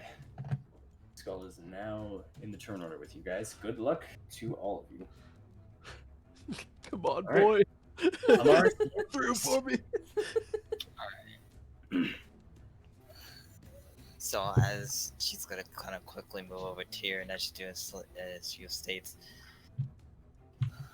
although the moon isn't out, the fierceness of its light still stays. I'm about to introduce the two of you to it relatively soon. As she quickly puts out her hands as she casts. There it is. She quickly casts Burning Hands. Hey! Ah, all right, dex saves from the both of them. Damn. The hobgoblin. Takes 12 fire damage if it fails. Come on. The hobgoblin rolls a nat 1. He's A full 12. He's got. All right, and the regular goblin gets a 13. That passes, I'm assuming. That does pass, so he takes 6. What? All right. So as you immediately turn and you say that, the hobgoblin in front of you, "You can't fool me. The moon's not even out. You can't." As you just immediately take your hands down, and the flame that hits the ground isn't red. It isn't yellow. It isn't orange. It's white. As it burns the front, leaving a nice flame reaching all the way to the back here. Immediately, you hear as he's burned to a crisp. did that blow up in his, did it blow up in his hand though? The device drops to the ground right here. Oh, you guys need to get away. I have a plan. Oh no. All I right. think I know your plan. I don't know if I like your plan. And I like my plan. As quickly as that happens, I'm gonna quickly return back to here. After that, quickly taking out my mace and ready myself, as that is my turn. Okay. Good turn. hold on a second. We forgot to bane this man really quickly. I don't think it would have mattered, but I'm just going to do it for the last hit. The last hit was a 21, and it turned into a 19. I'm assuming still a 19 hit, Thorn? Just want to make sure. Yeah, barely, but So it wouldn't have mattered. Wouldn't have mattered. Just want to make sure. Sorry, I didn't realize the bane. All right, there we go. Amaris, you got a good hit in. You definitely did the burn, but it is at the moment his turn. And he takes the blade again, swings right at you. Now I'm using Wonder Flare. Okay, go ahead. Get hit by him again. As he has to make that attack with disadvantage. As you go out, taking your shield and your symbol, you push through, and a blinding set of light hits directly in front of you. You hear behind.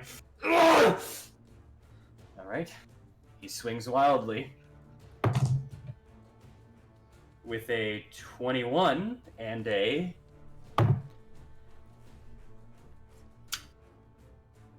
natural one.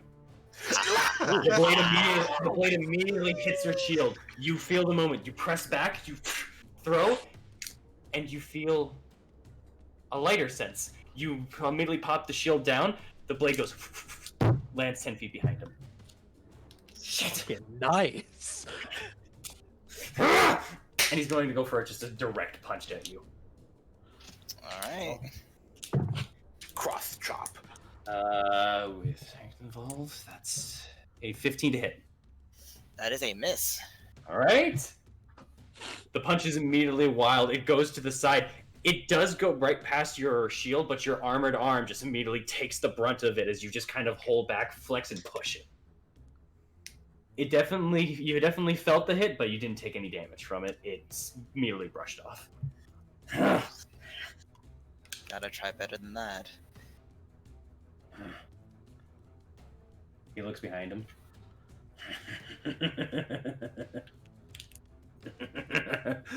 I'm not going back to the holes. He's running back. There it is. You use your reaction to use your warding flare. Shit. Oh, Oh. The explosive. And he runs over to here. And he holds it proudly in the air between you two. Actually, sorry, he'd want to do the most damage he could. oh, He'd he's run a to- suicide psycho. Oh no! Right here. He holds it up into the air. Hey, Eileen, I'll give you a shot. Dude, if I shoot it, it's gonna hit you guys. Okay. All right, Okay. Oh. that is his turn. Yes. This man's about to go Allahu Akbar. Hey, never. Jesus. Oh my god. Right. Iskall, it is his turn now. Is he also got a 16?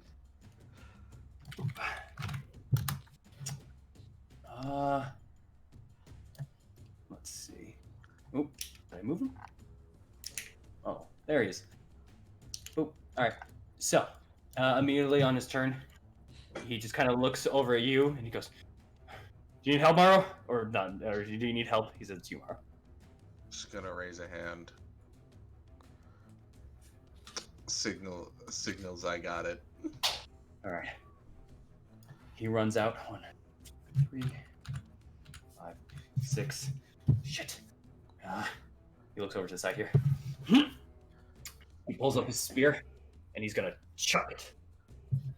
Right at this goblin. Come on, Iskall. And as you're now watching Iskall form to the side, and this goblin's focused on you, he seems to be going for another swing right at you. But as that happens, a spear hits him right in the side.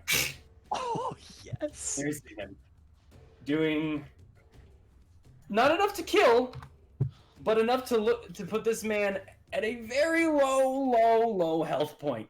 He is not looking well. Ooh. Glory kill.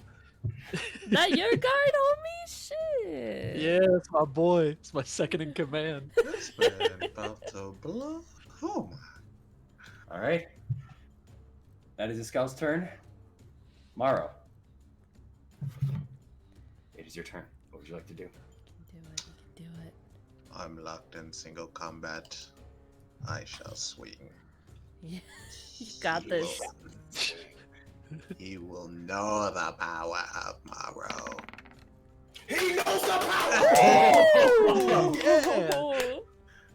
You're about to Alright. learn today. Go ahead. That was a 22 to hit.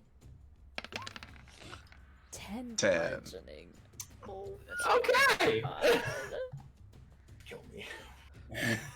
Goblin go smush. Well, question: overhand, underhand? What do you how do you want to?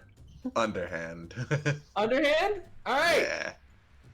As you kind of just take it in below, you immediately just go for that home run swing, going up, hitting him right in the gut, not the head. You know that would come off too easy.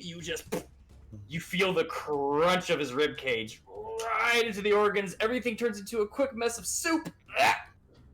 And he goes flying back about 10 feet into the logs, Oh. That's, rolling over to the side. that's what we call painting. Absolutely dead. Oh God. Actually. Alright. Gonna try something here. Oh. I can't make it. Okay. Alright. 5, 10.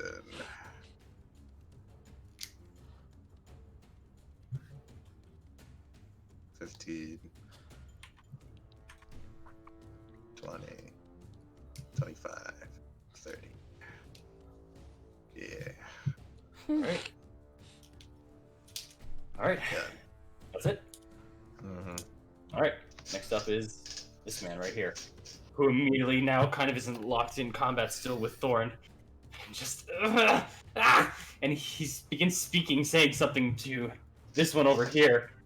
And they're having something back and forth, but since no one here knows Goblin, you don't know exactly what they say until he goes. He's gonna make a roll. Okay. Yep. He's gonna do it. He's gonna immediately turn to the side and he's gonna start running this way. Now, Thorn, there is a thing called an attack of opportunity. If someone leaves your range, you can take a swing at them. It takes your reaction. If you would like to do that, you can. Yeah, I'll do Okay, that. go for it. Alright. You can make a free swing as he starts running this way. Ooh, no, Oh, not good. Oh, no! Hey, Thorn, what was this against me? Still focused on the man in front of you. You quickly just hear the footsteps behind you. Take a wild swing backwards, and you almost kind of spin yourself. But luckily, you're facing back at this man, who just kind of looks at you like, "What?" I was dancing. Well, as you're saying that, you're getting aimed at for the arrow from the back of the head. So let's see how this Right. goes. Luckily, though, as you kind of say that, I was dancing. You hear another arrow passing, this time more above, but landing way off course over here. Just passing far your head. It's a complete miss. That was another 7. Oh God. Dang. And then he's going to look over to the side behind you at what's going on. He's going to turn around. The rest is actually keep going this way. Here's one more move. No one left behind. Get him. Oh, he knows what's going on. Don't All right. let him run away. That is it for them. Thorn, it is your turn. All right, I am going to try to kind of skirt around behind this guy to here, All right. and then I'm gonna take a swing at him. All right. As you immediately move forward, as if you're going for a slash, piercing one of your swords back, you immediately fake it out, switch the other sword to defend, and pass by, slashing just in time. Let's see if you can man the hit, though. All right. Let's That hits. That hits. All right. Go for it.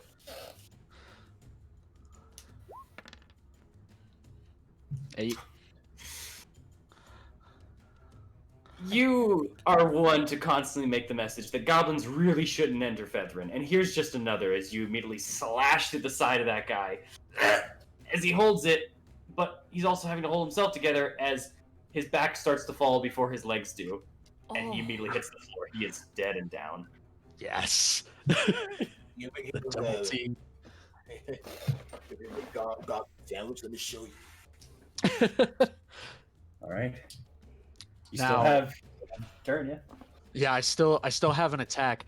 Can I pull out my crossbow and try to shoot No. this hobgoblin? I can't. No, Okay. unfortunately, because to pull it out, you need your bonus action, and no matter what, to use your ability, you would need to use two melee weapons, not two weapons like that. Unfortunately, sorry. Right. Okay. All right. So how far did I move already? That was like You moved 5 feet. That's it. 5 feet. All right. I am going to. Let's see here. I'm gonna go back up here and kind of try to like surround this guy. You might want to not to get too close, but come on, hero. He's just switching eyes at you all, just kind of quickly looking while still holding whatever you know what it is in the air.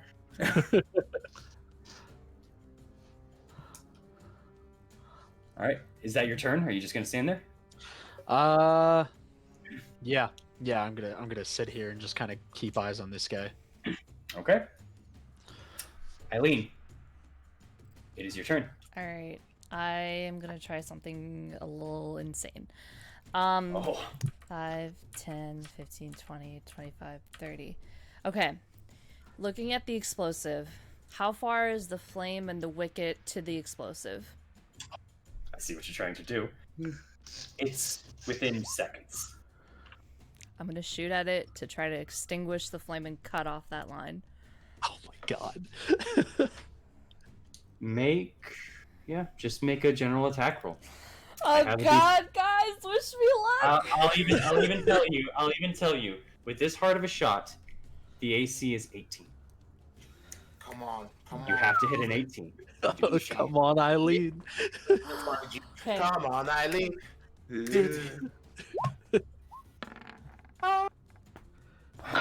Fuck! It goes, and you do manage to get very close to the stem itself, but unfortunately, it does not cut it off just right there. It goes past.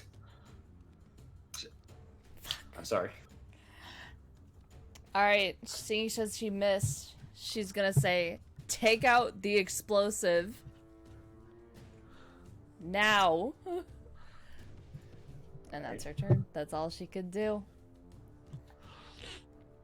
Aknev, it is your turn, and you see that timer is ready. What do you do? On his face.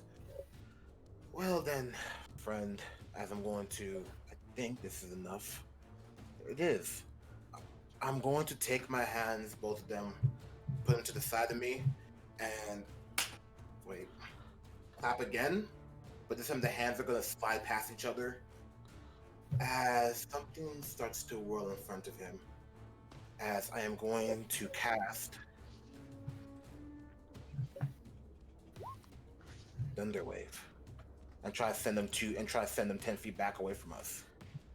You're sending everyone else as well, right? Yeah. Vicinity? Okay. Yeah, so shoot it this way.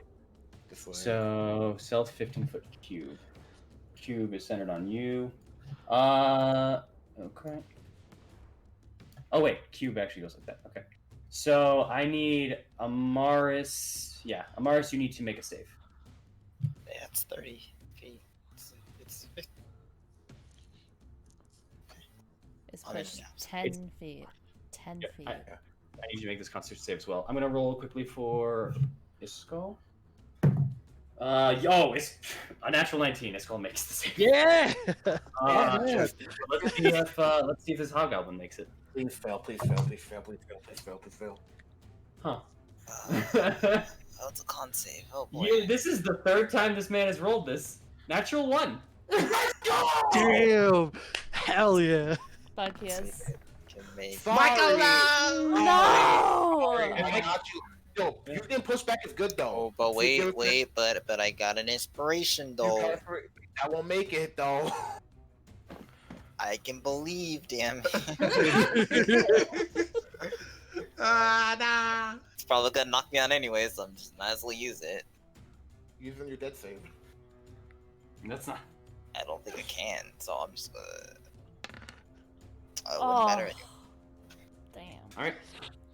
Roll your damage. As an echo of thunder pours out from his hands. Oh, really? Oh my god! 3 damage. You don't know how perfectly this is. How do you want to do this? Are you serious? He had 2 health left. Oh my Hey. You good, right, Cleric? You good? I mean, knock back 10 feet, so I'll be like here. But you're not knocked out though, right? Not knocked out, no. This is the best timeline. Basically, That's what I said. You don't know how good that was. just gonna wait for a few seconds and it happens before boom, a different explosion happens in front of him as he is just kind of blown back. His kind of jawline kind of ruptured, kind of cracked as he's like, pew, over here. With the force of you setting your hands back and forward, bringing forth all that energy, all that magic, just to one large clasp, one large echo. A moment passes. And a head flies. Rolling, landing, And torn the in bomb. 2. Maw line set. Maw line over here, actual top of the head here. Body landing even farther than the 10 feet you initially lasted, as he was much closer to the blast. The bomb, however, lands the roll.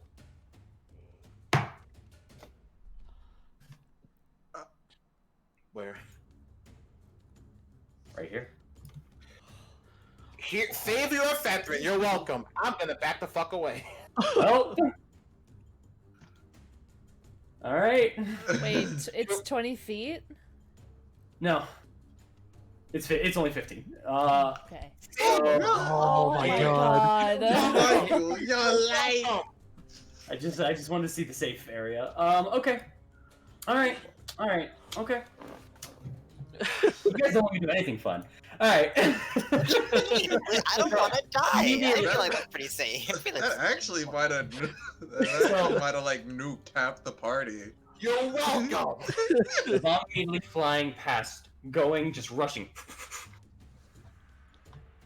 Actually, wait a second, I'm gonna do that. Even louder this time. Blowing up just only a couple feet of you guys. Amaris, your ears ring for just a quick second, but you're okay.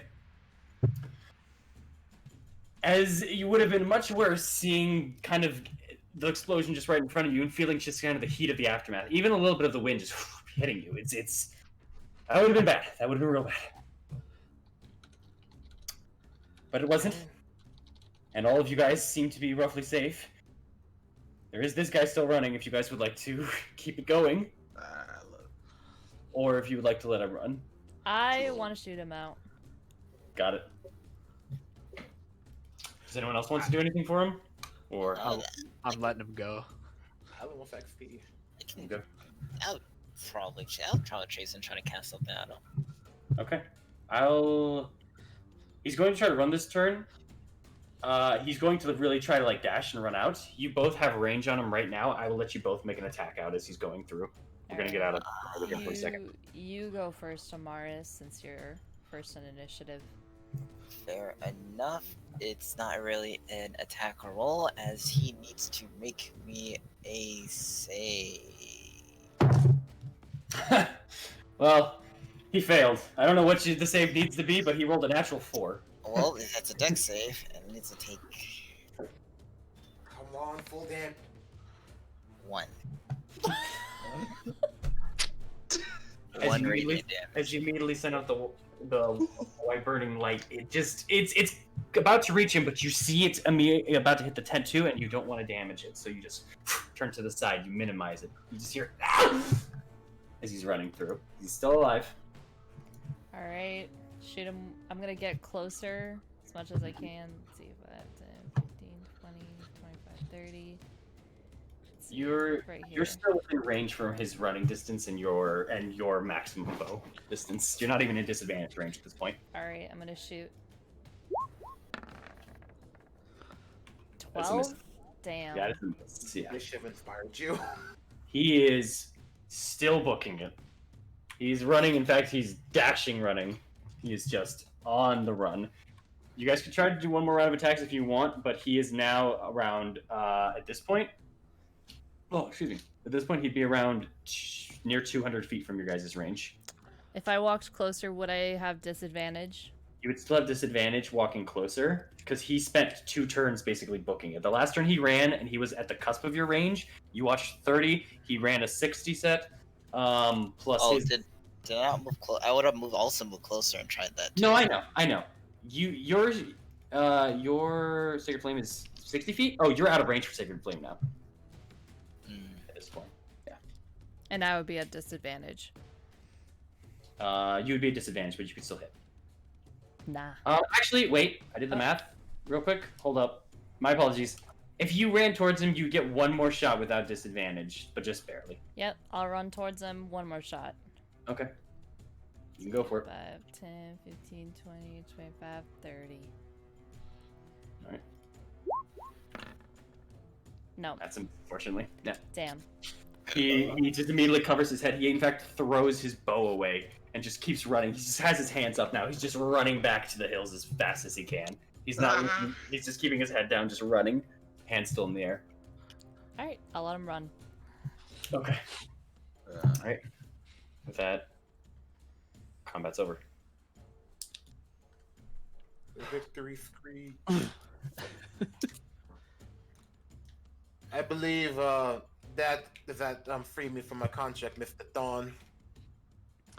I'm gonna be sheathing my swords and running towards Marissa's house and say, "You're fine, Iskall. Get the guards, clear the town, secure the gate." On it. All right. He immediately turns back around to now. There's 2 more soldiers leaving the barracks. You heard him. Come on. You take the gates. I'll run them to the camp.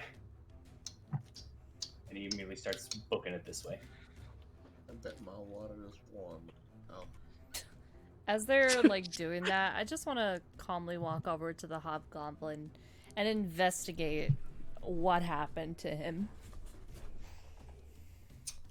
We'll do a survival check with you, but we'll get back. Don't worry about me. Like, let them do their stuff first. Yeah. I can wait. Thorn, you said you were entering into the Marissa's place of work. Yeah, I want to go make sure she's all right. All right. And the rest of you currently? I'd probably follow Thorn Okay. into Marissa's house. All right. I'm gonna stay out here, check these goblins. I'll check the hobgoblin after she checks it, but I want to check the rest of these goblins first. Got it. All right, Thorn. Mars, you're following close, but you're going to be here in just a second. You look at the building. A lot of the wood is now broken. It's smashed.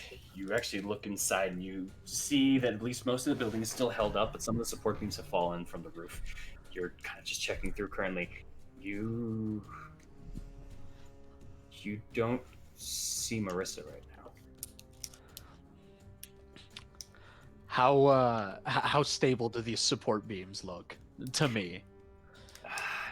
Do an investigation check. Got it. As he's doing this, Amaris, you are arriving right next to him. 13.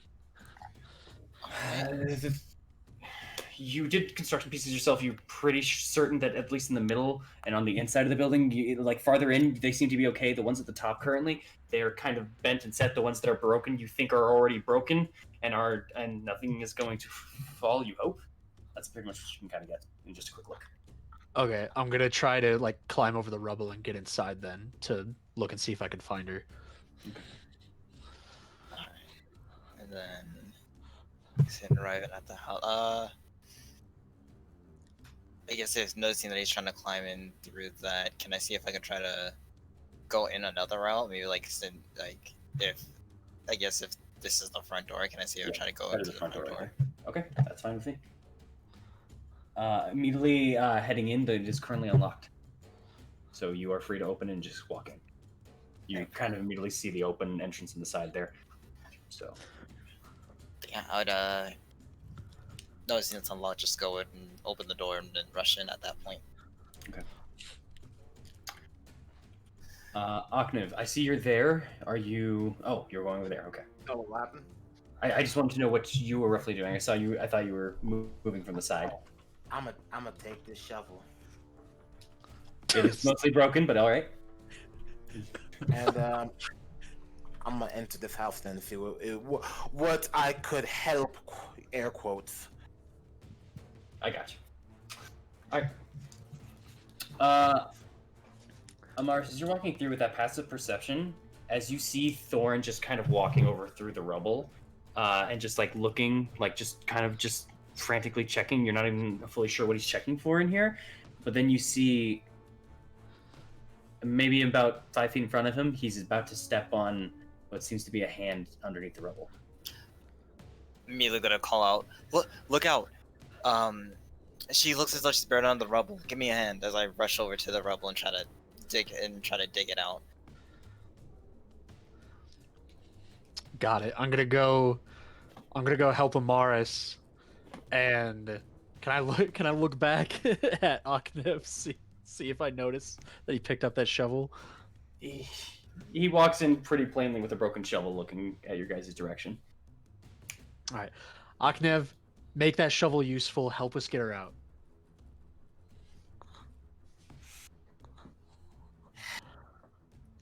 Right then. Go on now. Dig this woman out. What I care about. I need strength checks from all of you. Ah! Damn. Good luck, guys. I'll give Aknev advantage since he has the shovel, even though it's broken. 16 for me. All right. That's a strength save, by the way. Oh, my bad. It's all good. Huh. So instead of 16, it'd be more like I think that's a 14. 14. Yeah. Well, all right. Thank you, I shovel. hate it so much. As Amaris, you were able to point it out, but you almost lost kind of your footing, and you're just backing up immediately from it. But you get back, and you're trying to lift up. Thorn, you're doing the same as you're trying to keep your own footing. You're managing to lift and pull. You're really starting to get there, but there's something wedged. And immediately, you worry that you might not be able to get it off in time, but it feels lighter suddenly. As you see Aknev hit a shovel to the broken shovel to the side, and just pull and unwedge the piece of wood that was giving you problems. You both kind of give each other a nod, and you keep going until you unveil ahead. Is it enough that we can pull her out? You may try. I'm gonna give it a shot. All right. Go ahead and make a strength check again. Leave me an athletics check this time, and do it with advantage if they are helping. What? We are helping. Okay. I am helping. Okay. Come on, Claire. You can do this. Can't you? Tell me more about that fancy god of yours, and I'm gonna inspire. Never mind, you're fine. All right. Amaris now catching her footing more so. She goes past the head, reaching into the rubble, grabbing onto under the arms, and just pulling up. It's a little tough, but thanks to both of them helping lifting the wood above her, you managed to just pull her right out of the rubble. She has a lot of dust up on her, a lot of just debris still there. She's currently bleeding from the left side of her head. Her arm is a little cut up as well, specifically the right one, and her leg seems to be, or at least her ankle seems to be in a bad condition as you kind of like are putting her up, but she seems possibly unconscious right now. Can I would like to check. You do a medicine check.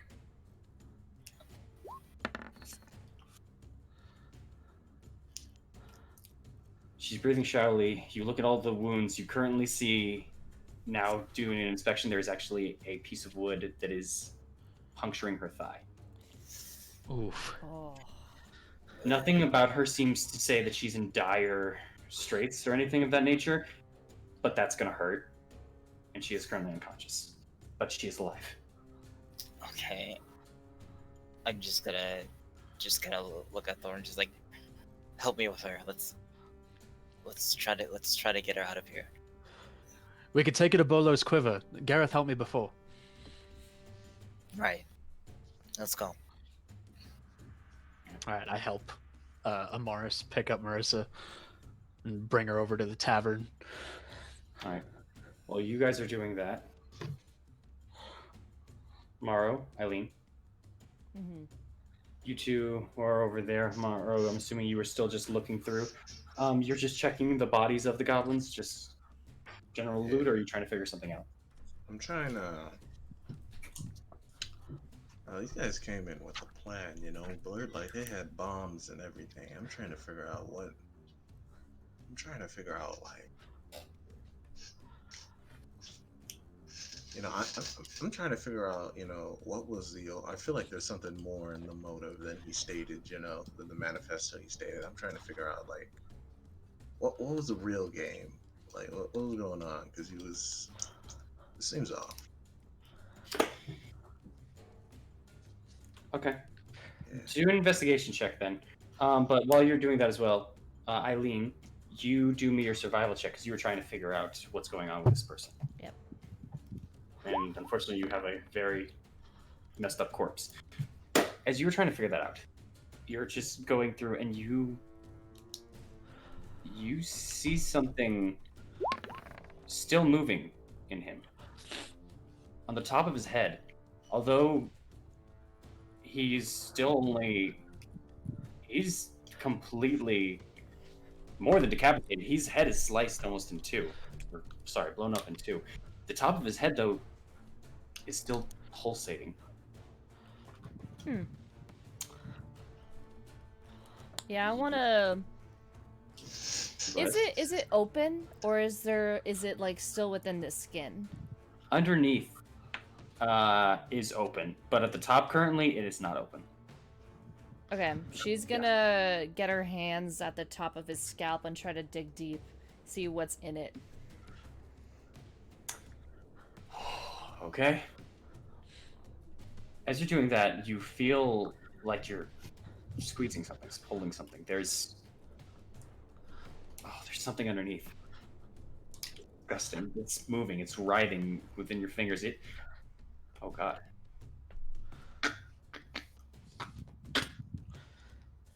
It's breaking through his skull. Breaking through the skull? There's something breaking through his skull right now, and you can feel it as it's pushing through. It's trying to squeeze even out of your fingertips and just trying to push. Yeah, I'm trying to pull out that little creature out of his brain.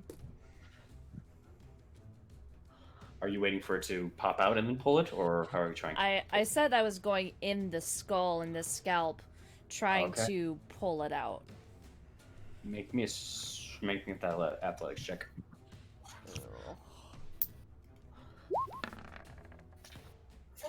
17? As you kind of just squeeze and go through and just start feeling the fragments start to tear apart and break over now at this hole in his head. You pull the skin, you pull and you snap something, you pull forward, and you have now in your fingertips writhing a worm-like thing with a gaping open mouth in the front. It seems to be withering like crazy. Something's wrong. Something is not right with this thing. This isn't right. I'm gonna take one of my arrows and like pierce it in the ground. Mm-hmm. And she's gonna look at it for a second. Does she recognize this creature at all? Make an Arcana check. 20.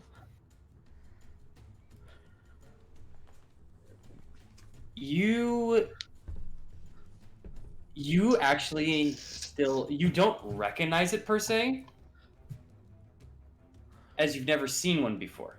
You've never even seen the illustrations of one before. However, you have heard, thanks to your knowledge and some of your stories of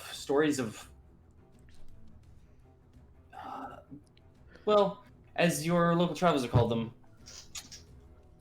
brain worms.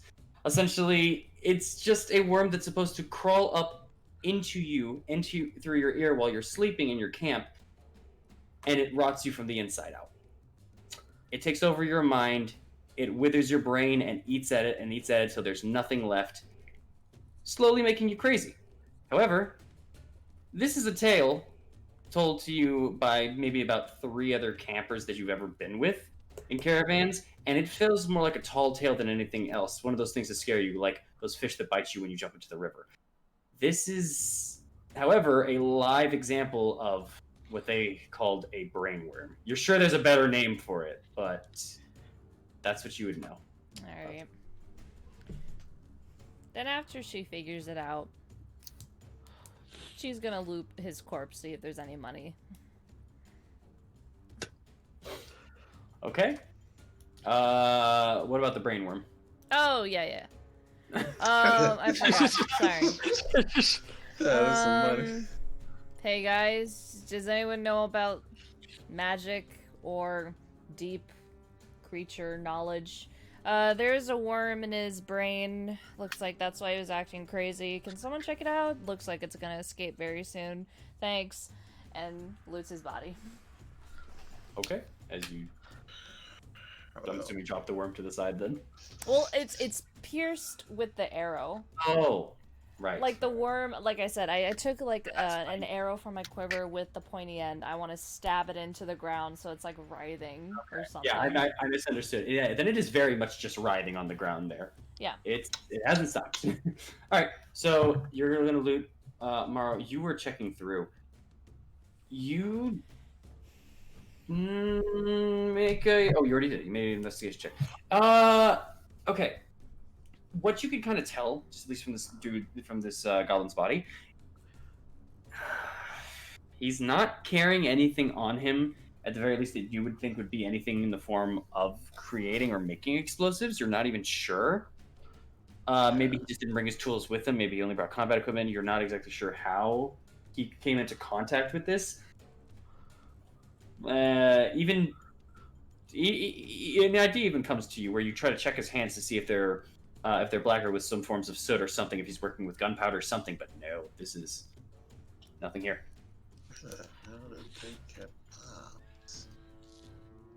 And just doing a more thorough investigation on him, he is bare bones, crude forms of armor, sticks attached to blades at the end. This weaponry is in bad condition. Either it was used and thrown on the side and picked up by these guys, or made by them, not well in quality. This is very not worthwhile, let alone none of these guys are even holding any form of value of gold or anything.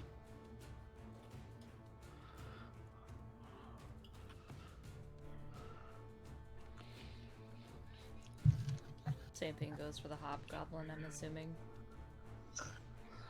The hobgoblin, at the very least, there's 2 notable things. Next to him is still his blade, which is still in decent condition. In fact, actually, it seems polished and a little bit taken care of. It's also seen some use, as you can tell from a bit of the edges on it actually being already kind of sharpened down. It's usable. It is an absolutely usable longsword, but it just seems to be a longsword. Along with anything on this man, you find you do find a wineskin, it looks like. Smell it. Is it? Make a... I'll give it to you. It's pee. Alright. Just drops the wineskin on the floor. It slushes a little bit. Yeah, I let it.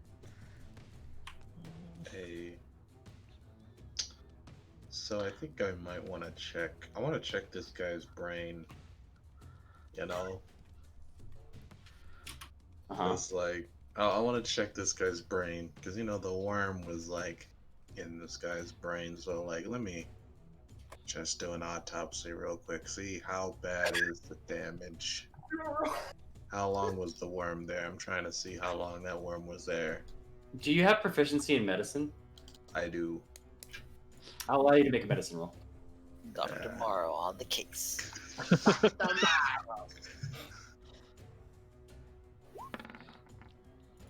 Oh, You're not sure what was there and what wasn't there before and after the explosion. It's really hard to tell, honestly. And you kind of just look at this, and as you start to kind of touch it, maybe even move it a little, you're just kind of like, oh shit, it's coming apart. It's already. Oh. Okay. This is why he lost his medical license. it's all Dr. Morrow. it's all just brain spaghetti now at this point. Well, Literally next tomorrow the plastic surgery. well, nothing I can do about that. Well, All right. I'm gonna go back to my water blurred. All right. You're heading back to the inn. Yeah, everything Eileen? seems to be settled here. Eileen, what about you? Well, after looting the body, looking over, like, the goblins, maybe their weapons too, do I also notice that they're kind of, like, haphazardly made, or no? Absolutely. This is. I mean, you can roll your own investigation check if you'd like, but yeah. Yeah, I would love to. Okay. Same thing as Morrow. It's just these guys didn't really have a lot, and you're starting to believe that speech at the beginning of "we're tired of living in huts and holes" was probably true. These guys probably didn't have a lot, didn't come from a lot, didn't make a lot, and they died not having a lot either. Yeah, I'm gonna assume that this guy with this crazy worm brain thing, whatever, really motivated all these stupid goblins into believing him, because usually they're militaristic and more stern about their stuff. But it seems like they followed him as a leader and expecting to get something out of this small tent city. Case closed. Goes back to the tavern. When you say case closed, Morrow's still walking away for his water. He didn't listen. He's like, man. No, she wasn't even saying this to anybody. Fair enough. Fair enough. She was just like, this is her talking to herself. This is for me. Oh, fair enough. All right. As you are heading back, and the rest of you as well. Oh, actually, I want to ahead. make a stop at the house, just in case they didn't hear me. It's like, hey, there's a weird worm thing. If you guys know, like, Creature 101, you could probably check it out. I don't know, it's Are just, we in the it's just tavern already? wriggling there. You guys are heading to. You guys are now in the tavern. You three immediately hit there, and you and upon entering in, you see the earlier man that was at the booth currently like just hiding over at the back behind some chairs, but up forth you see Gareth immediately pop out the side with a crossbow aimed right at the door, and just goes, "You have to the cat." Oh, it's okay. All right. Hey, Thorn, how's it outside? We need you to help. Marissa's badly injured. Give me some give me some bandages instead. Oh, yeah, we have some in the back. Right. Yeah, set her on the table. We can clean it later. I'm gonna sit down. All right. All of you guys would be then roughly at the tavern. I'm gonna move you over here. Is Tavern. there any ale around? Is there any cups?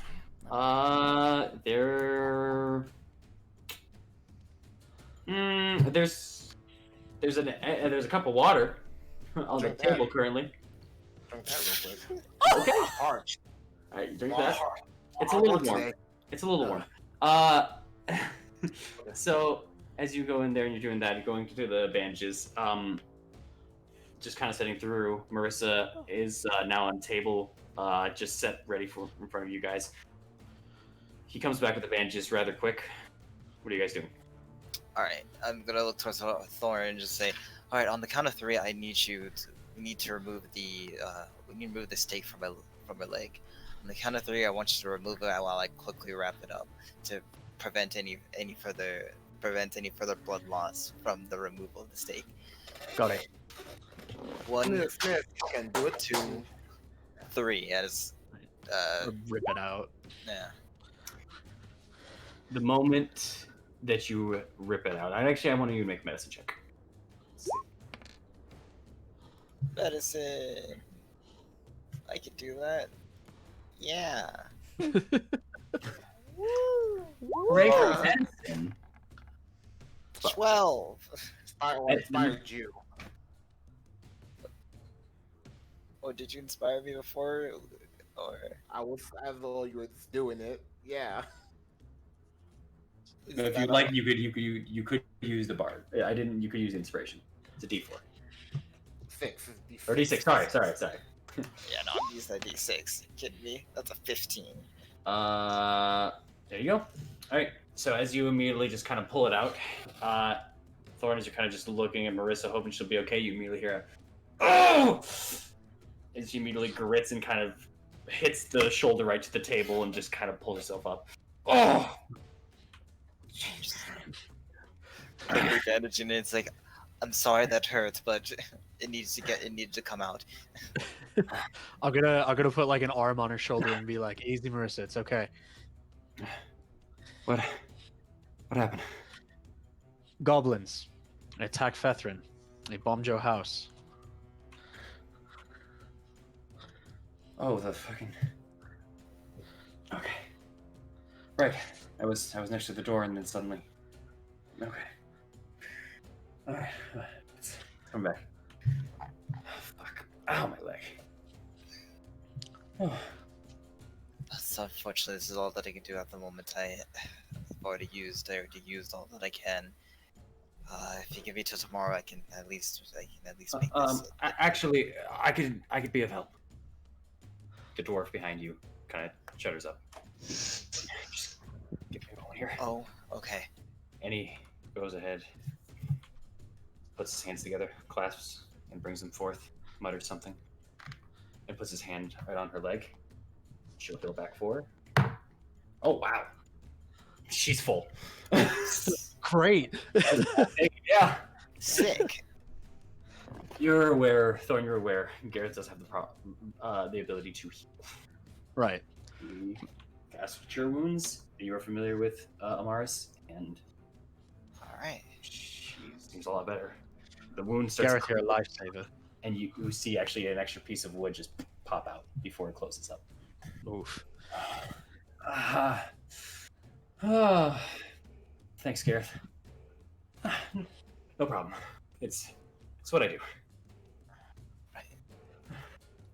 Here's those bandages you needed.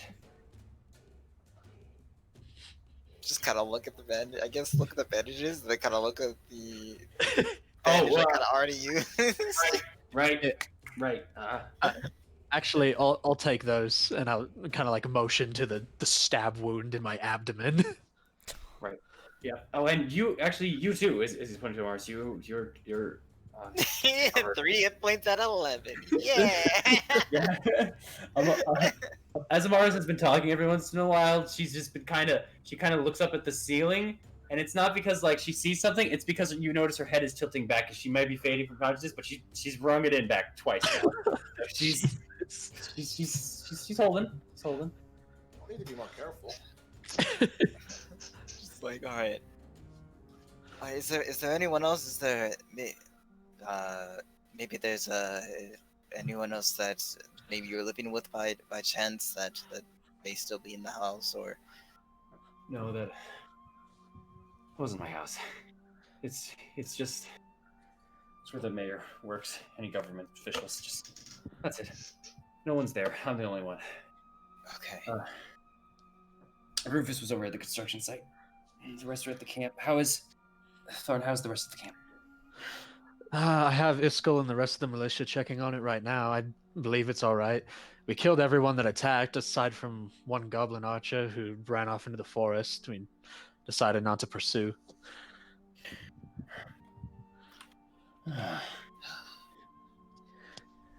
Okay. I'm feeling actually a lot better. She's gonna get off the table. Great. As I lay on the table. Okay. I don't know any of you, but I'm assuming you helped. Otherwise, you wouldn't be standing here. Oh, I know you. As she turns over to the corner at Aknev. Unless, wait, Aknev, you're still there, right? Oh yeah, you're drinking the water. Why do you know? Water, dude.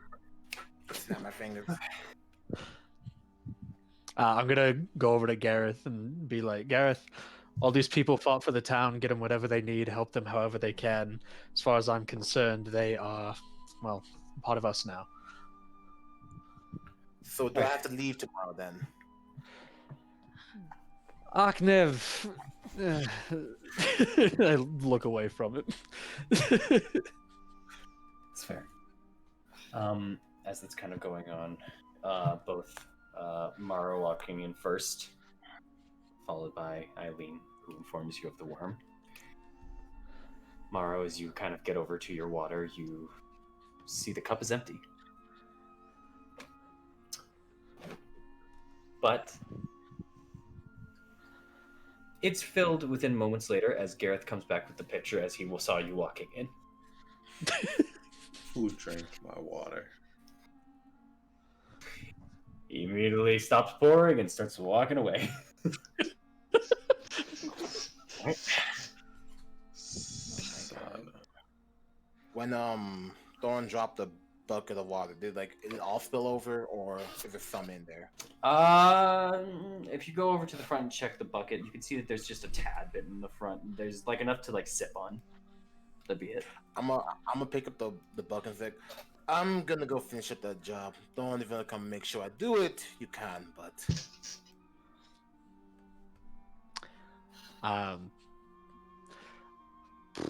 I look over at Aknev kind of hesitantly. I'm like, Aknev, you saved us today with that wave of whatever magic you used. Your debt's paid as far as I'm concerned. Graffiti, whatever.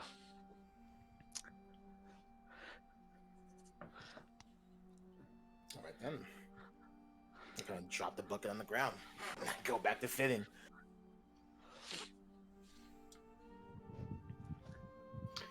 Marissa now just kind of looking over at all of you, and now just you guys kind of getting a better look now, seeing her now standing and with the wound now closed up. You, even though you do see kind of a bruise still towards her head, and though the bleeding has been cut off, it's still, the blood is still drying at the top. You all kind of see a high elf woman, but with dark black hair. She, very similar to Eileen almost, kind of, she seems as if instead of looking at you at the moment, she's reading. Her eyes are just kind of moving forth, just kind of looking at each one of you at the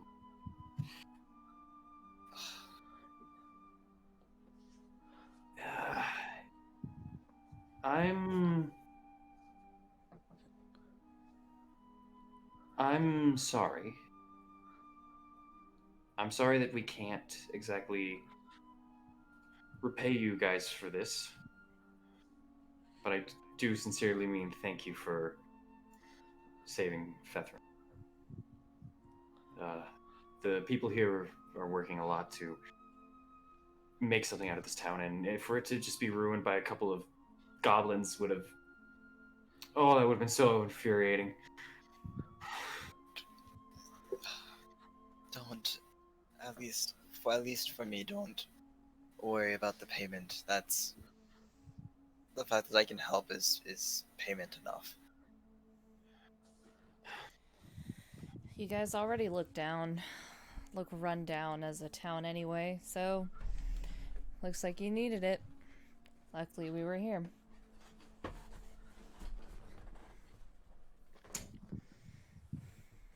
It still doesn't matter.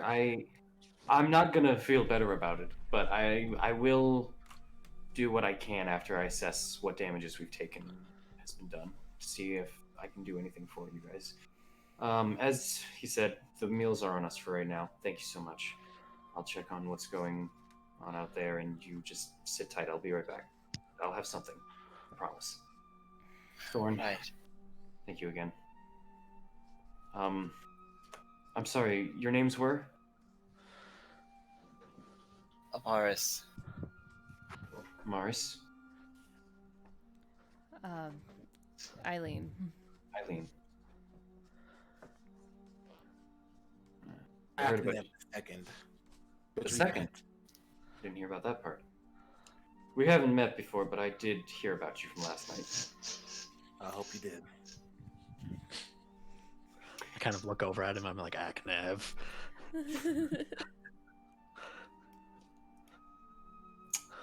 She's looking over at you, Morrow.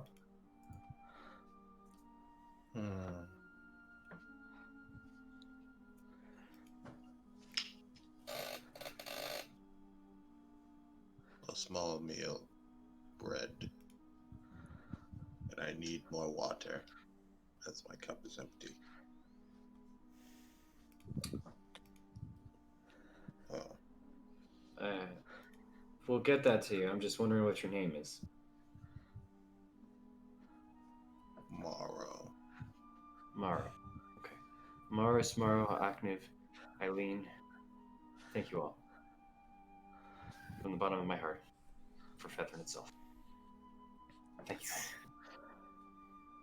It's all good. Do not worry. Thorn, Yes. I'll be right back. We'll see what happens about the trip. Of course. Check in with Iskal. He should have things under control in the town center. Understood. Alright. She steps up to the door. Her ankle's still kind of being what she's been leaning on, the good one, not the bad. But you see, before she hits the door, her just grab onto the side, right on the frame itself. She grabs the handle, twists it, and takes a step forward, not leaning on herself this time, walking right out of the tavern. Good for her. Strong woman. Yeah, she's one of our best. Too nice, if you asked me. Eileen's gonna stand up. Where's your small game? Small game. You gonna go hunting after a fight? Well, yeah. Your town already struggles enough as it is. Why not go out and get him some food? Because apparently it's on the house for us. Right. Check the forest line. I'm sure you'll find something around there. Cool. Also, there's still a worm. You know, it could get in your guys' brain, turn you guys crazy like that hobgoblin. So why not? Let's kill it then. Step on it or something. You guys do it. I figured one of you might be interested in it. Whatever. I'll be right back. She's gonna go out. I'll go check it out. Eileen, could you maybe catch like a rabbit or something for me, just personally? I'll pay you for it too. Nah, don't pay me nothing. You have your food on the house, remember? Right, but it's... She's off.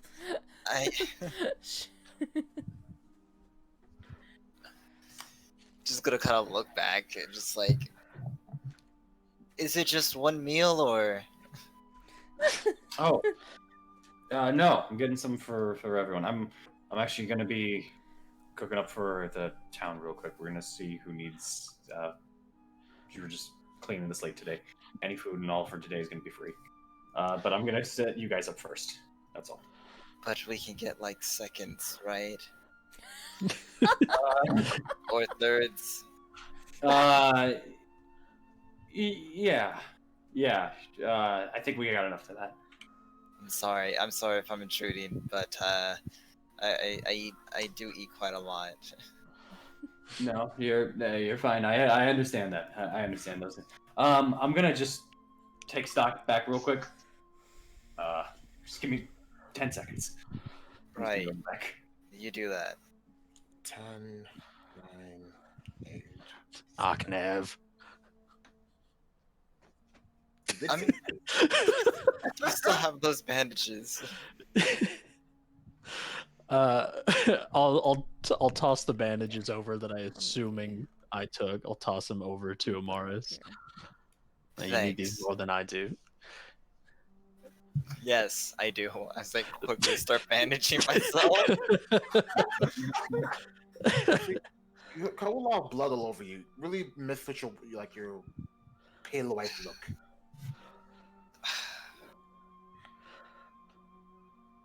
The river is. How far is the river? It's just out back. You go Right. down the hill a little ways, and the river's down there.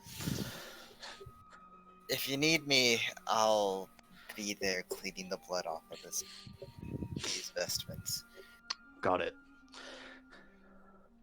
So gotta kind of get off the table and then proceed to walk, almost hobbling over to where the river's at. All right. As you're doing that, and you just leave out the back. All right, I got it. Where'd she? I got enough. Is she not coming? I don't. She went to go clean herself down at the river. She'll be back. Okay. All right. Well, tell her when she gets back. I have enough. I'm gonna start. Go. Of course, Kevin. I'm gonna go look for that brain worm. I'm gonna come with you. God damn it. Ah, you can't get rid of me that easy. So is this brain worm still alive? Where she left it? Well, you gotta go find it. Wait, like she let it go? Well, she left it in the middle of town. She told you. Oh fuck. It's down by an arrow. Let's see. Morrow, you were out there with Eileen. Did you see where she left the worm?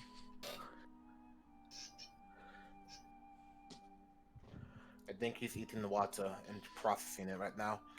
So maybe let him alone. Of course. Enjoy your water.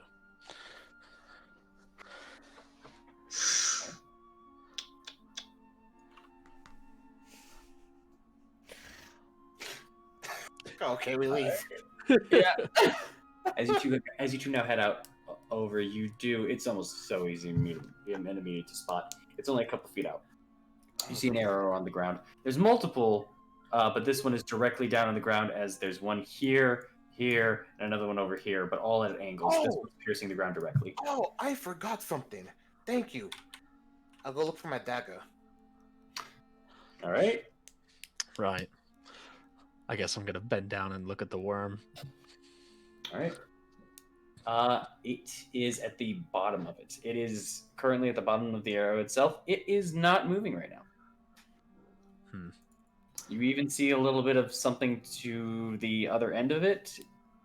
Maybe it pooped itself. You're not sure. You're not sure exactly how this thing poops. You're not really sure what this thing is. All you know is it's a very pale, purplish kind of looking worm. Mm-hmm. Is there are there any other arrows like scattered around me or anything I can like pick up to poke or prod this thing with that's not my hand? There's weapons on the side from these people. This man has another couple of arrows in him. Okay, I'm gonna go grab one of those arrows. Don't care if it's intact or not. Just something that I can use to poke this thing with. It's usable. Okay. Yeah. I'm gonna poke the worm. See if it reacts. If it's just playing dead. Wiggle, wiggle, wiggle. Does that mean it's alive? It's alive. Yeah. Okay. Or at the very least, it's reacting. Okay. It's dead, and it's just its system. Sorry. What could we do with this? Give it to someone? We could kill it, Aknev. Well, that's not fun, but sure. Pull out the dagger. Go for it. Here. It's your dagger. You stab it. Give me the opportunity. Alright. I just quickly stabbed it in the worm. As it's pierced in the ground, it's not too hard to hit. You just put it right into the worm itself. and it wriggles around still a little bit longer, just before it finally succumbs. Yep. But it does shrink a little bit as you do that, as things begin to leak out of it. Oh, that's not savory. I'm about to And take out my dagger. one of the things, as it hasn't been fully digested, seems to be both you roll a medicine check. Both of us? Yeah, both of you rolled a medicine check. All I right. kind of don't want to know. I kind of don't want to know. 14. 12. God damn. What you guys can both kind of ascertain is that it's probably undigested brain. Great. Ooh. Look at that. That could have been us. Hey, it was him. Luckily. Yeah. Gonna take out my dagger, like, dirty now. Yeah, you better clean that. And not in our water. Of course, of course. This is just strange. It's your town. This What are you town gonna do? gets attacked. It gets attacked every once in a while by thieves and rogues off the beaten path. I mean, we're just out here, but nothing really this coordinated. At least not in a long time. It seems like you could use some help. That Eileen person seems quite well versed in this. That Eileen person sounds like she's insufferable and hates our guts. But she's a good shot. I feel like that's just her default mood. I could be Yeah. wrong. I have a feeling she's just not a people person. Not too More of impressed a- with our town. More of a shoot first, but ask questions never. Also, our town. I'm glad you consider me part of your village now. I said I consider all of you part of our village, since you helped. That's how I see things. You take up battle in arms by my side. I consider you somebody that I would die for. As much as I sometimes disagree with that option. You're a good fighter. I would highly suggest you rephrase that word, friend. That can mean a lot to someone else. Yeah. But enough of that. Merriment shall ensue. Food, water, drink, and hopefully rabbit. Right, rabbit.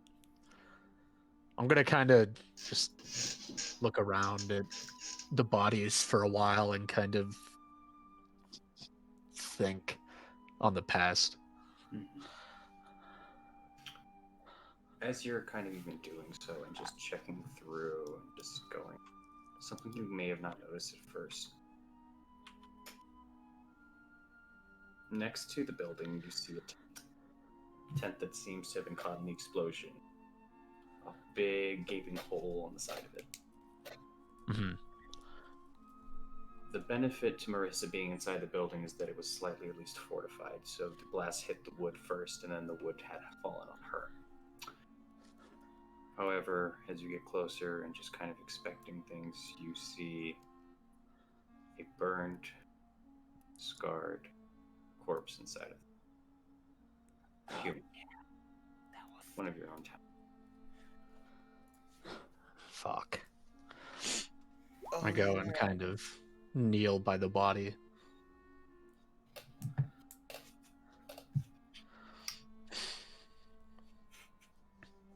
Is there? Do I know this person? Can I tell who it is even? His name was Folk. He started working at this town only a couple months ago, about 3 in total. He'd been one of the people helping, starting to construct the actual general store instead of the makeshift you guys currently have. It's been underway for a little bit, and he's been mostly in charge of not the main maneuver, but parts of the crane itself. So you didn't know him too personally, but you knew him about as much as you would know anyone in this town.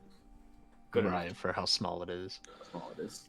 So yeah, you know his name, you knew what he did, you had your own opinion of him. He was a decent worker. He was successful too. It's kind of hitting you. Yeah. Damn folk. I can't believe this is happening again. Always when damn adventurers show up.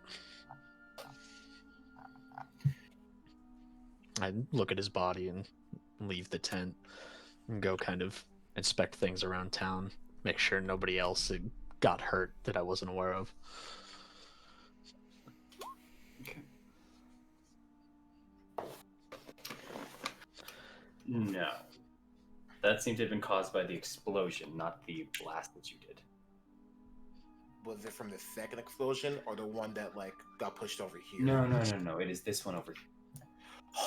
Yeah, that's not do not. I mean, rest in peace, but still. Pouring out for the dead homie. I don't know. For the sake of brevity, Amaris, are you doing anything at the river or no? Well, I mean, I'm gonna kind of like, take off the vestments I was currently wearing and then proceed to wash them at the river. Okay. So as you're kind of cleaning up, you're investigating. Morrow, you're still staying at the bar. Your food will be brought to you. More drink will be brought to you. Starting to feel like you need a pee soon. I'll worry about that later. You gotta stay hydrated with this. He's I'll old, worry it'll about happen. it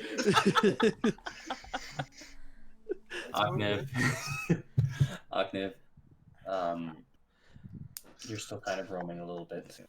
Eileen, you're hunting. Just make me 2 survival checks real quick. Sure. 20 and 20. 2020. Damn. A not so good year. Bad luck in a different time. You come back with both wolf meat and pelts. Two rabbits, actually, that you were able to catch.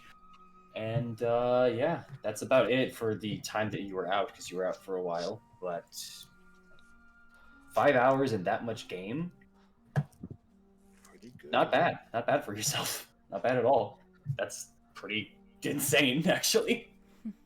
So yeah, she'll bring back a total of about 16 pounds of meat, cookable, usable, and pelt based, and and then the rabbit as well, which adds another. I'd say with the 2 rabbits, adds another 6 pounds of meat each, or not each. Sorry, of meat total, and then but they're fully intact still. All right. She's just gonna come back to the tavern, like walk back to the kitchen. Not even bother gonna show off like what she caught. Go to the barkeep. Hey, know how to cook wolf? Oh, wow! You just did that? You were gone for like 3-4 hours. Hey, yeah, I did. You didn't answer my question. Can you cook this? Yeah, no, I can cook it.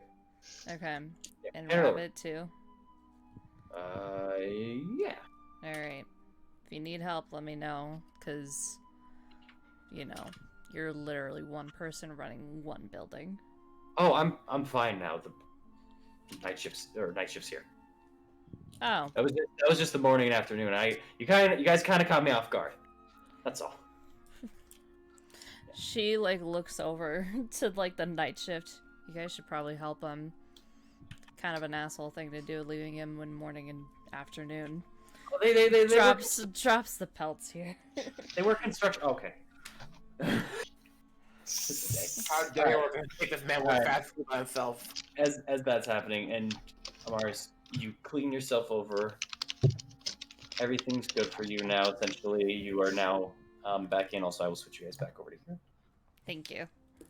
Yeah, as things have now actually calmed down, the day's kind of over a little bit. It's winding down. Everything has kind of been done. The amount of wreckage has been counted.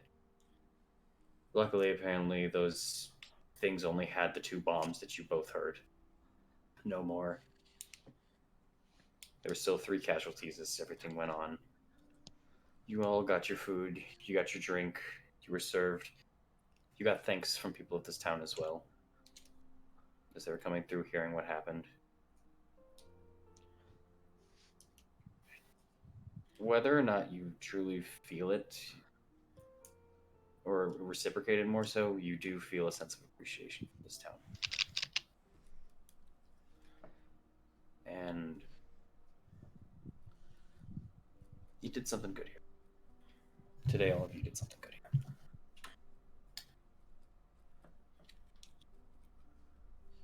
Thorn. Marissa kind of pulls you aside. How can I help you? You're gonna help Veteran, actually. We have a problem. Of course we do. Well, besides my building being blown up to shit,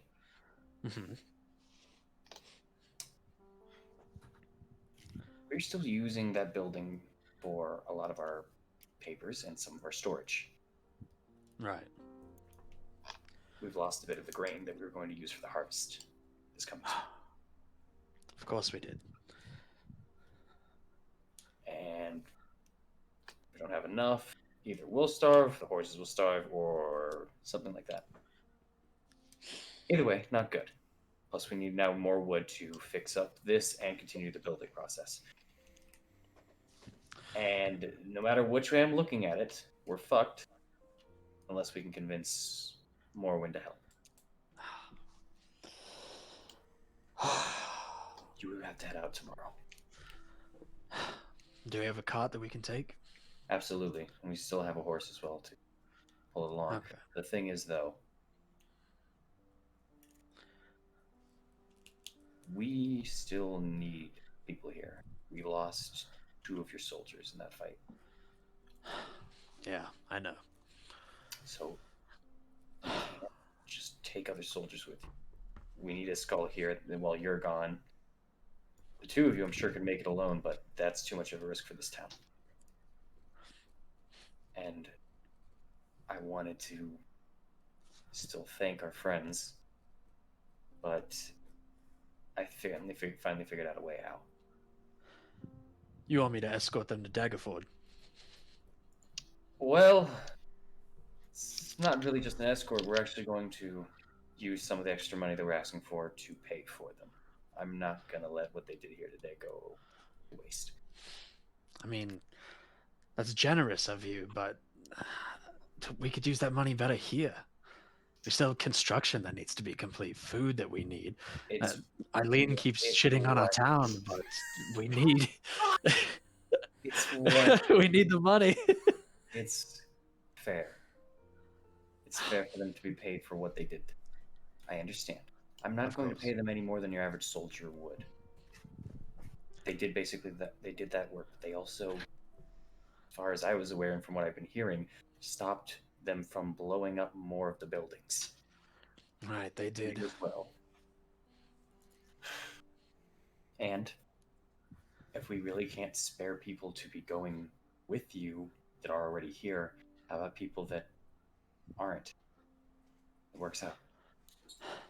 You're right. And then if something I'm right. happens, the town isn't losing much. Of course you do. Of course you do. You didn't just train me for nothing. I know. You're good at what you do. I'm glad we didn't lose you today. What if they don't want to come? What if they just want to be on their merry way? Some of them are already heading to Daggerford, right? It's transportation. Hey, you're right. Besides, what are we going to do? Just not ask?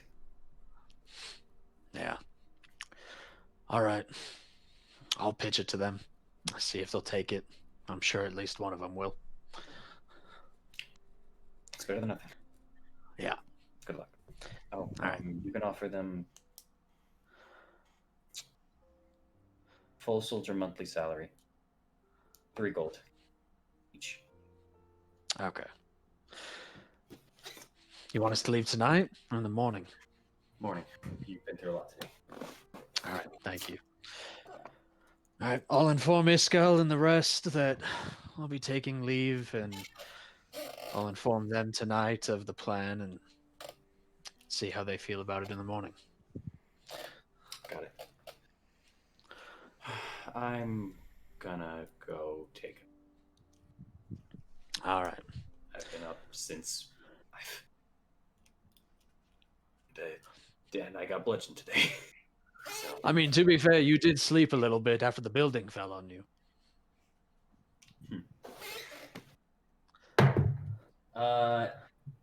that's a 20. You take She 3 fucking points. punched you too. You take 3 points of bludgeoning damage as you feel a sudden sensation that makes you want to hurl, and your stomach feels very queasy right now. It was a joke. She punched you like that, bro. I know. She turns and leaves. Mhm. What a badass. I have Oh 7. my god.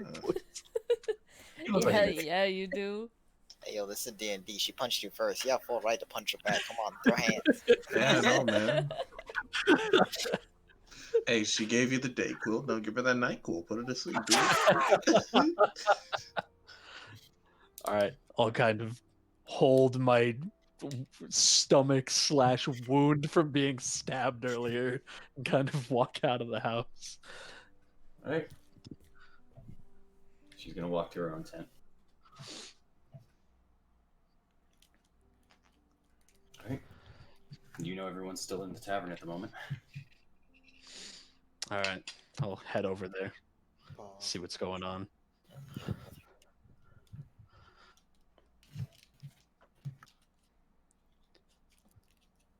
I've never thrown it back. Just drinking. Oh, Oh, damn. I was She thinking said- when you said throw it back, I was expecting something else. drinking. And I was like, wait a minute. Okay, that's better. That's different. Okay. All right. But yeah, Varus has like is just kind of like packing on food, and then you see her like almost finish the plate and pick up another plate of food and going back to her seat and eating that. You've already amassed a group of some people just kind of looking and as kind of Thorn, as you're entering in, even you just kind of hear, come on, fourths. Going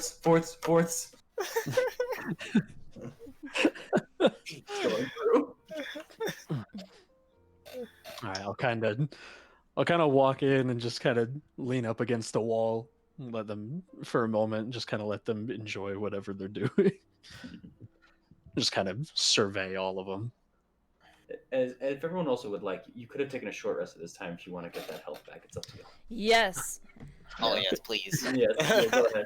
Could I have gotten some of my health back before I got punched? Yeah, I'm back at full. you could, if you wanted to, you could have done your second wind. So just roll your second wind.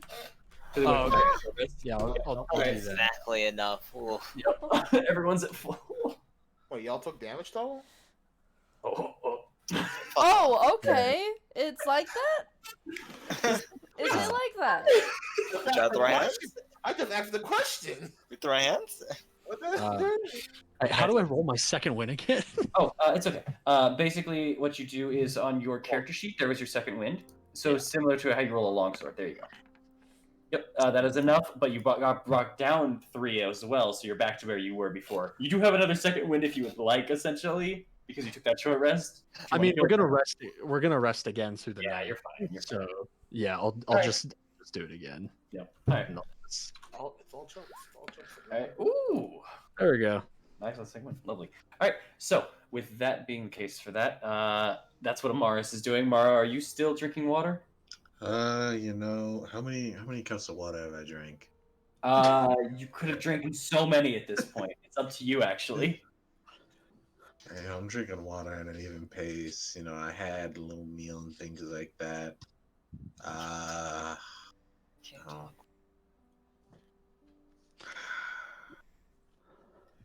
Should I still be drinking water?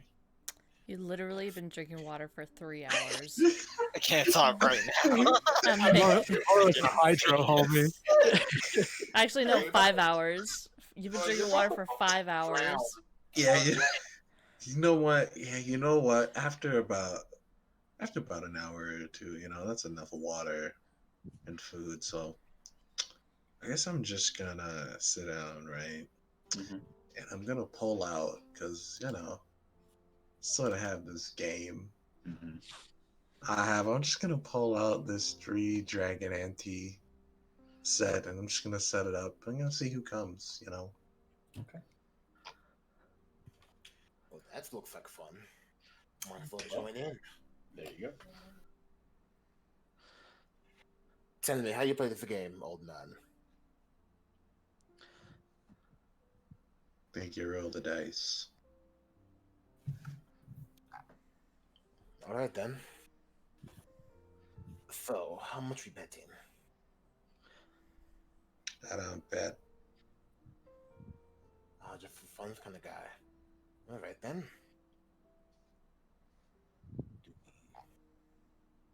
So what do we do, DM? You said it was 3 dragon ante? Yeah. It's not a dice game. Ah. It was a card game, but it is okay. It is okay. It's okay. So both of you, as you were playing, this is a little bit of a game about kind of both reading your opponent, kind of figuring out. So this is a wisdom-based one. If you have proficiency in the game, you can add your proficiency to it, but it's a wisdom check. All right. For 3 dragon ante. Any bluffing involved? You can, yeah. If you, I'll allow it. I'll say roll a deception check for your bluffs. Roll a deception check for you too if you want to, or if you're trying to do something else, Maro. It's up to you. I'm just gonna keep my face straight, and I'm gonna look mean. Then roll intimidation instead. I'll look mean.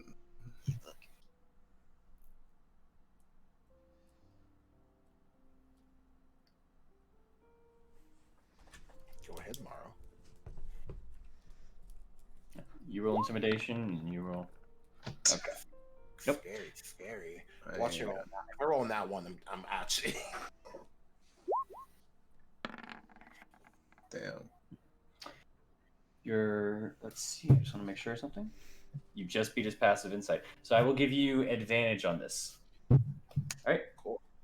So you roll with advantage for your wisdom, and then add proficiency if you have 3 dragon ante as a tool proficiency for the both of you. No, I do not. Okay, then you just roll your wisdom twice with advantage. Yep. Right. Go ahead, Mara, Morrow. you as well, as you guys are both just roll each other. So I roll with them. You roll wisdom, yeah, that's it. Just wisdom flat. plus. Wisdom plus proficiency. Yep, you have proficiency in this, so yep. This might make him the winner. But you have advantage from your deception. Yes, but he has bigger bonus. I have a chance. I have a chance. God damn. The cards were not in your favor this time. Agnev cleans 3 games in a row. I can see why you don't bet. Don't worry, you can play again.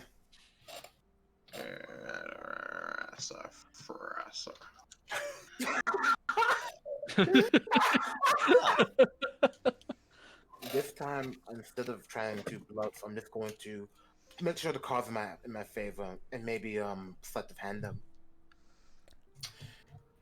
You can roll that if you would like. Let's see. Cheetah. Oh, cheating. Alright. If you would like to re-roll the intimidation, or if you would like to try something else as well, Mara, you can. I'm gonna try and look real mean. Okay. Look real mean. That'll be perception. Yeah. Also, okay, go ahead.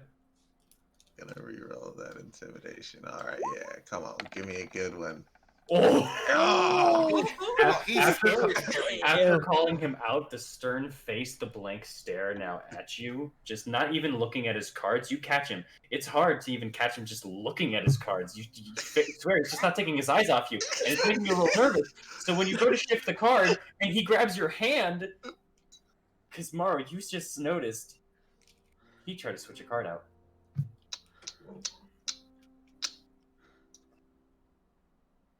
I don't like cheetahs, boy.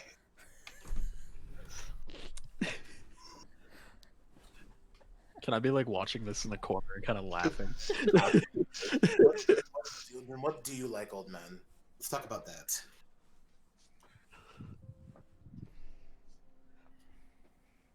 Play your cards. You can let go of my hand now. Play my cards. All right. You have advantage on this one, Morrow. Mhm. Aknev, you do not. I had a feeling. Don't worry. All right. Let's. Roll. Let's see what happens. I have to kill him here. I can't lose. Oh wait, it's supposed to roll with Advantage. advantage. Oh. So let me. Just roll another. I need to roll that 20 here. Roll that 20 here. You roll at 20, you win. Oh, he came to Roll that play. 20. After rolling that 20 here. Well, damn. Let's see what happens. Nope. Oh, Oh, that was For close. the exact Close. reverse, 3 games now. As after you got caught, you felt that sweat a little bit, and he made his way back. Oh, so you close are. too. Fun. Last game. Winner takes all. Even though we're not betting anything, but if I kind of take out a silver piece and put it on, then I'll bet them all the money I have to my name right now.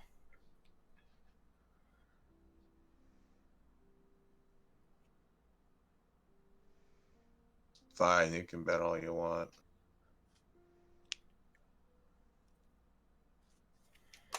All right then. All right. I'm gonna be. Gotta put on that mean old face. I'm gonna lie my ass. I'm gonna bluff him.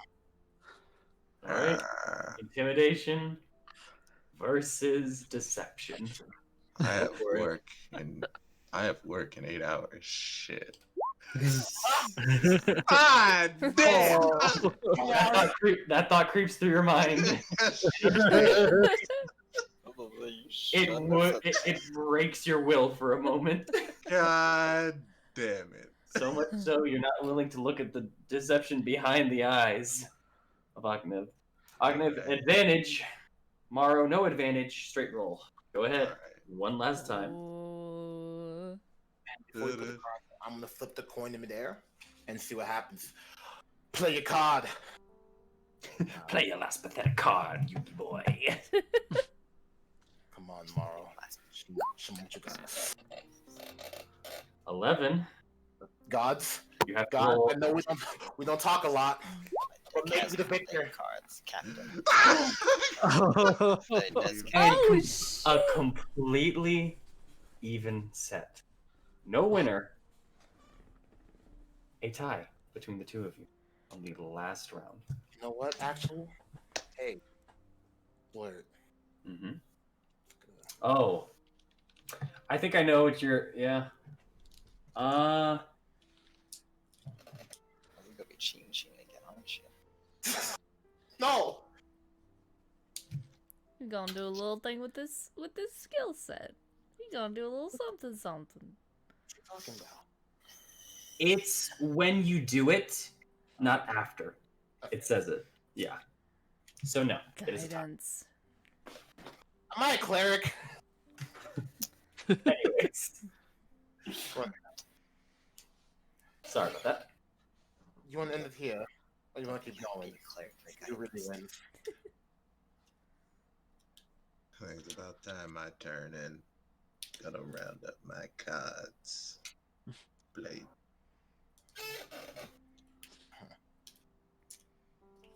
Good night. You lie real well, boy. I've been told that. And you remind me of a story I've heard a little while ago.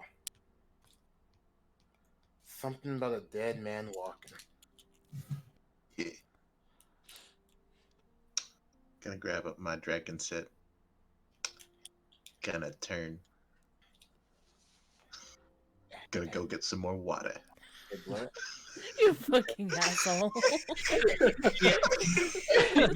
While he's getting water, can I go talk to him? You can, but I also heard Aknev real quick. Go ahead. I'm just gonna swipe one of those cards so he'll never have a complete set of that game again. Slide it and. Yep. Son of a This game! I want to win! that doesn't. Well, so does not pass.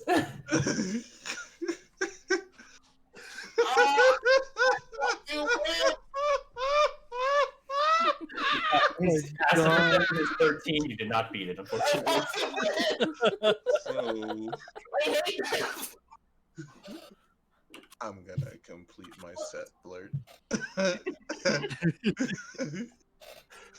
I just want him to like. He thinks he goes to grab a card. He looks up. It's just like a spoon. I was left on the table. Oh. Oh hell yeah!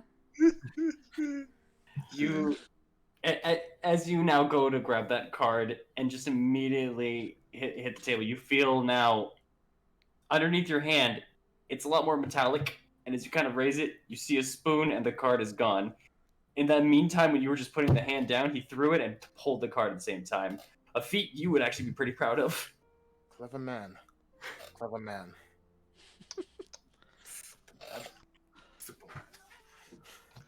All right. As you're heading out to the front there as well, Eileen, what would you be doing along this? Mars is eating.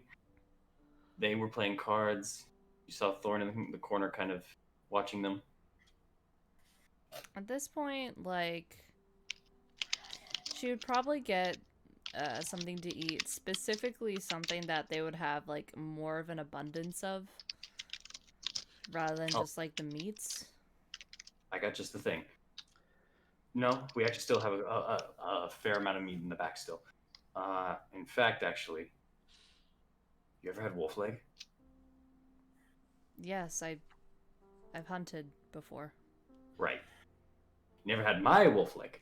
I'll be right back. Raises an eyebrow. All right. And when she gave the meats, she kept the pelts to herself. She would mostly just be like eating, maybe go to a corner where there isn't much noise and just like look at the room, people watch in silence. Fair. It's not bad here. It's fairly quiet just because it's smaller a little. Besides the group over at Amaris, just kind of still chugging through. Even though something did happen today to this town, it's still kind of nice that it's getting together to just eat, do something. It's not just mourning. Yeah. It's nice that they're able to push on.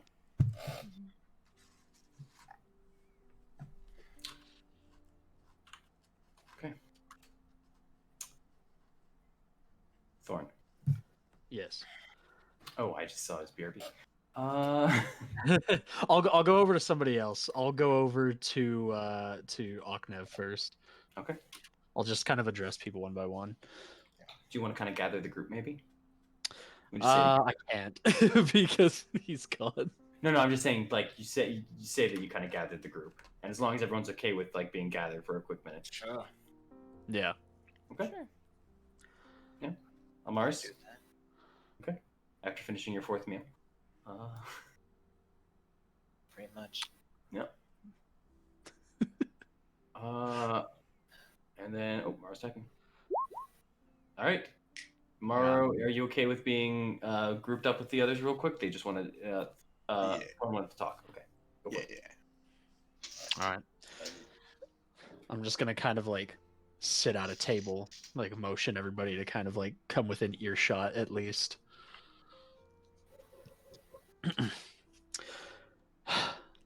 Okay. So, Marissa tasked me with an assignment, and I have good news and bad news for all of us. Bad news is, and it mostly only affects me and the town, our provisions are low. The house that was bombed today, a lot of papers were destroyed, grain, a lot of things that this town needs. And if we don't get more of that back soon, this town's going to be in a pretty bad place come winter. So, here's where the good news comes in. I need to head to Daggerford in the morning. And I would like you all to come with me. Normally, I would bring a squad of soldiers with me, but they need to be here to protect the town after the attack. I can offer you all a soldier's salary, 3 gold pieces each, and if you don't want to take that, I understand, but you'll at least get a group to travel with up north. What do you all think? Well, that doesn't sound too bad. Uh, and it's on the way of where I need to go anyway, so I don't mind it. Good to hear. Well, 3 gold's a little low, but I'll take it. This town has already suffered enough. Fucking. Aknev hears 3 goes a little low and just kind of eyes just kind of like turn towards Eileen, just like, that's low for you. I mean, it's not the standard, so yeah, it's low.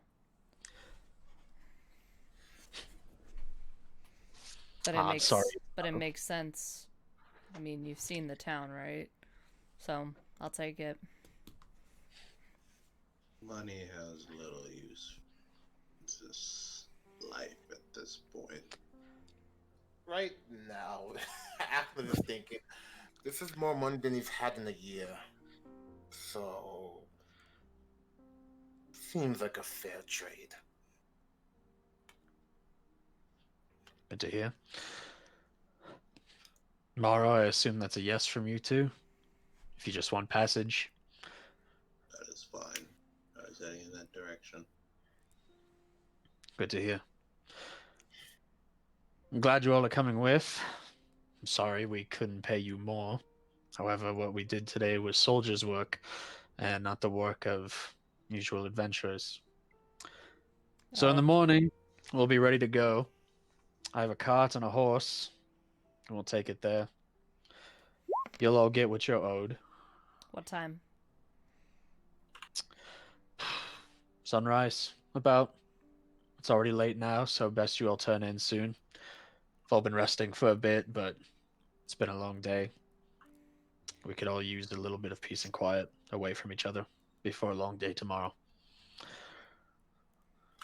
Wait. Is it night? Just kind of look towards a window. Yeah, it's very much night. In fact, it's not even slightly light out, so you're assuming, just from at least looking out, it's probably around 10. Oh. Well, if that's the case, I need to go perform some prayers if you don't mind. Of course, do what you must. She quickly excuses herself and goes outside, finds a nice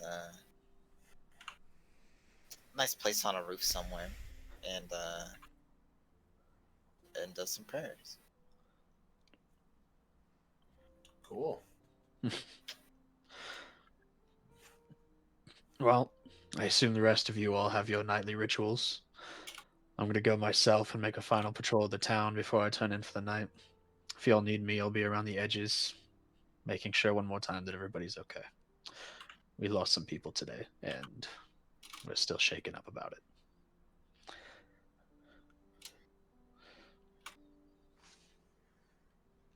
All right. Leave. He's quite the talker. Eileen's gonna go back to her table. Not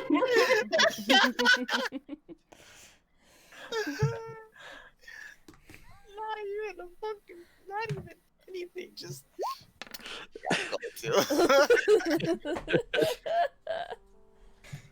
I'm just gonna go sit down. Quite the party here.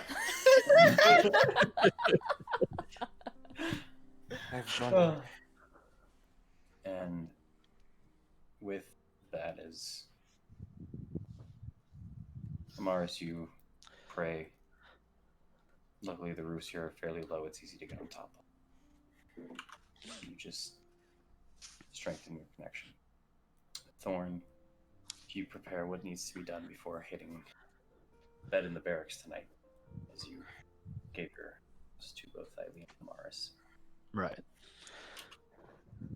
Sleep fairly comfortably.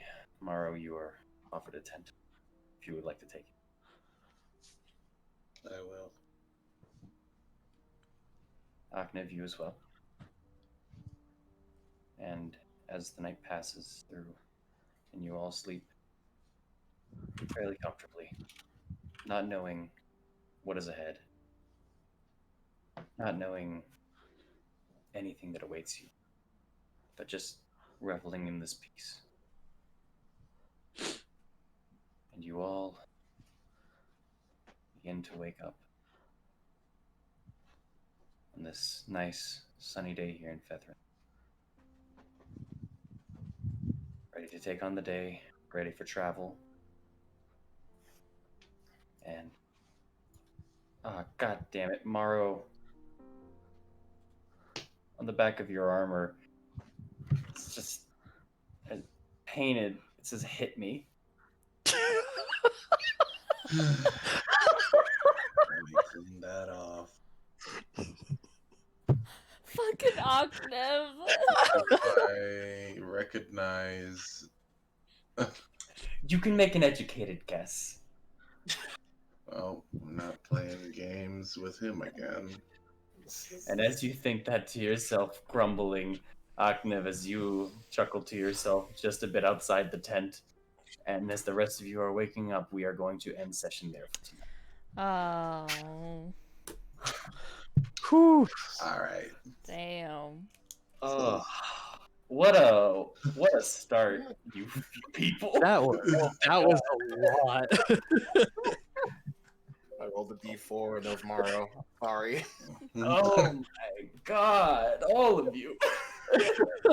This man was about to take away my game set because he lost. Because we tied, not because he lost, but because we tied. This is about to take away one piece of the game set, not the entire thing. But then I can't play the game. I like that this started out with me hating Aknev, and then Lily's character came and just started insulting where I live up and down. And now I'm over here and I'm like, no, I don't like you. Yeah, I could shit out the town. All right. I would love to talk more, but I have to actually try and sleep. I have work. That's Okay. fair. Oh, And and also, now that we revealed everything too, I just want to say a shout out for the art, the lovely, lovely art that we Yeah. got for all of our tokens and our portraits. Let me enlarge the pictures real quick. Please do show off the beauty. Here, I can. I got you. All right. If you click on it, you can Alt V and they'll Later, like man. show it for You have a good night. All right. I will. Yeah. I'll see you guys. There you are. Boop, boop. Kind of getting it out there. So this art was done to us by a friend of ours, actually, named Alaschen at Alaschen on Twitter. They are a very talented artist. They did a very, very good job with this. Seriously. Yes. These are beautiful. Oh, there they are in the chat too. Yep. And here is a free link to their Twitter. Check them out. Seriously, commission them if you want. They are very good. Actually, I don't know if you're open on commissions right now, but when you are, if you are, I highly suggest everyone here get a piece whenever you can. These were done so beautifully, so quick, so great. So happy for it all. Round of applause for Elast. Thank you so much. Thank you. Oh wait, hold on. I have to. What? I put on the live scene real quick. There it is. I All was good? showing my face. My bad. Instead of the art. Fair. Sorry. You can zoom in also on the side there. Zoom in with that. Oh yeah, that's right. That's right. Zoom in. Here. if you click on the token, you can Alt V and they'll just pop up for everyone real quick. Big screen. Oh, you did it like that? No, click on the token Alt-C. I did. Alt C. I did it again. Let's see. V, not C. Oh, Alt Oh, V. Z, Z. Wait, Z? Z? I did As Z. in, like, zirconium or. We're very. Oh, it's Shift C, not Alt. Boom. Yeah, that's what I meant. Shift C. Something like that. Whatever. All right. Did it work? Nope. Oh, there we go. Yeah, it's so small. It's okay. It's pretty small. Okay, I thought it would be bigger. Yeah. My No, bad. fine. This is fine. To This is emphasize, though. We're very professional here, folks. Thank you. But yeah, no. Thank you all for seriously coming in, just listening and enjoying a couple of friends having fun and creating a story. Seriously, and seriously, round of applause to also you guys as well, just for that. This session, the first stream set, all of you guys like getting together. It was beautiful. It was fun. I love these characters. I cannot wait to throw them into horrible things. It's gonna be great. Yay! Just a pat on the back for all of you for all these characters. You guys love them all. Just chill here. I'm a farmer. Who knows? You know what? Yeah. Campaign over. They decided to live there. Oh god. Tavern went great. Yeah, and also just a small congratulations as well for Siggy, your first ever D&D session. Yeah! You did great. Thank you. Hey, you did really well. Thank you. That was really fun. I'm super excited to play more. Yeah. I'm so upset that I almost I got half health by a stab wound, and then somebody punched me in the stomach, and I was like, "Oh my god, is this how I die?" She's got that +2 in strength, man. Yeah. I was not expecting that. That was so funny. Oh, your mayor was previously the construction worker at that place, one of the head ones. She's got the muscle on her. She's not weak. She I wonder got how you. it feels just to drop to almost dying. Oh. No, that was great though. I can't wait for next session. This Oh, is hell yeah. great. I'm so Which excited segue- for next week. Yep. Yeah. And for everyone watching, it is next Monday. We're trying to do it at 6 p.m. We had a little bit of a delay this week. We're gonna try not to do that next week. It's gonna be 6 p.m. PST. Yep. Please Alright, tune in then guys. as well. See the session. Thank you guys Thank y'all so for much coming out. for being here. Sorry I interrupted you, Charles. But yeah. Thank you guys so much for coming. Thank you for subscribing. I appreciate it.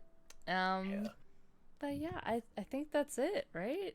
You guys anything else to say? I think that's good. D&D y'all. rule. D&D rules. I really like the D&D. It's really fun. Charles, what do we say? Thank you all. Have a good night, and we'll see you next Monday. All right. We'll see you next Monday, guys. Bye. See you guys. See y'all. Bye.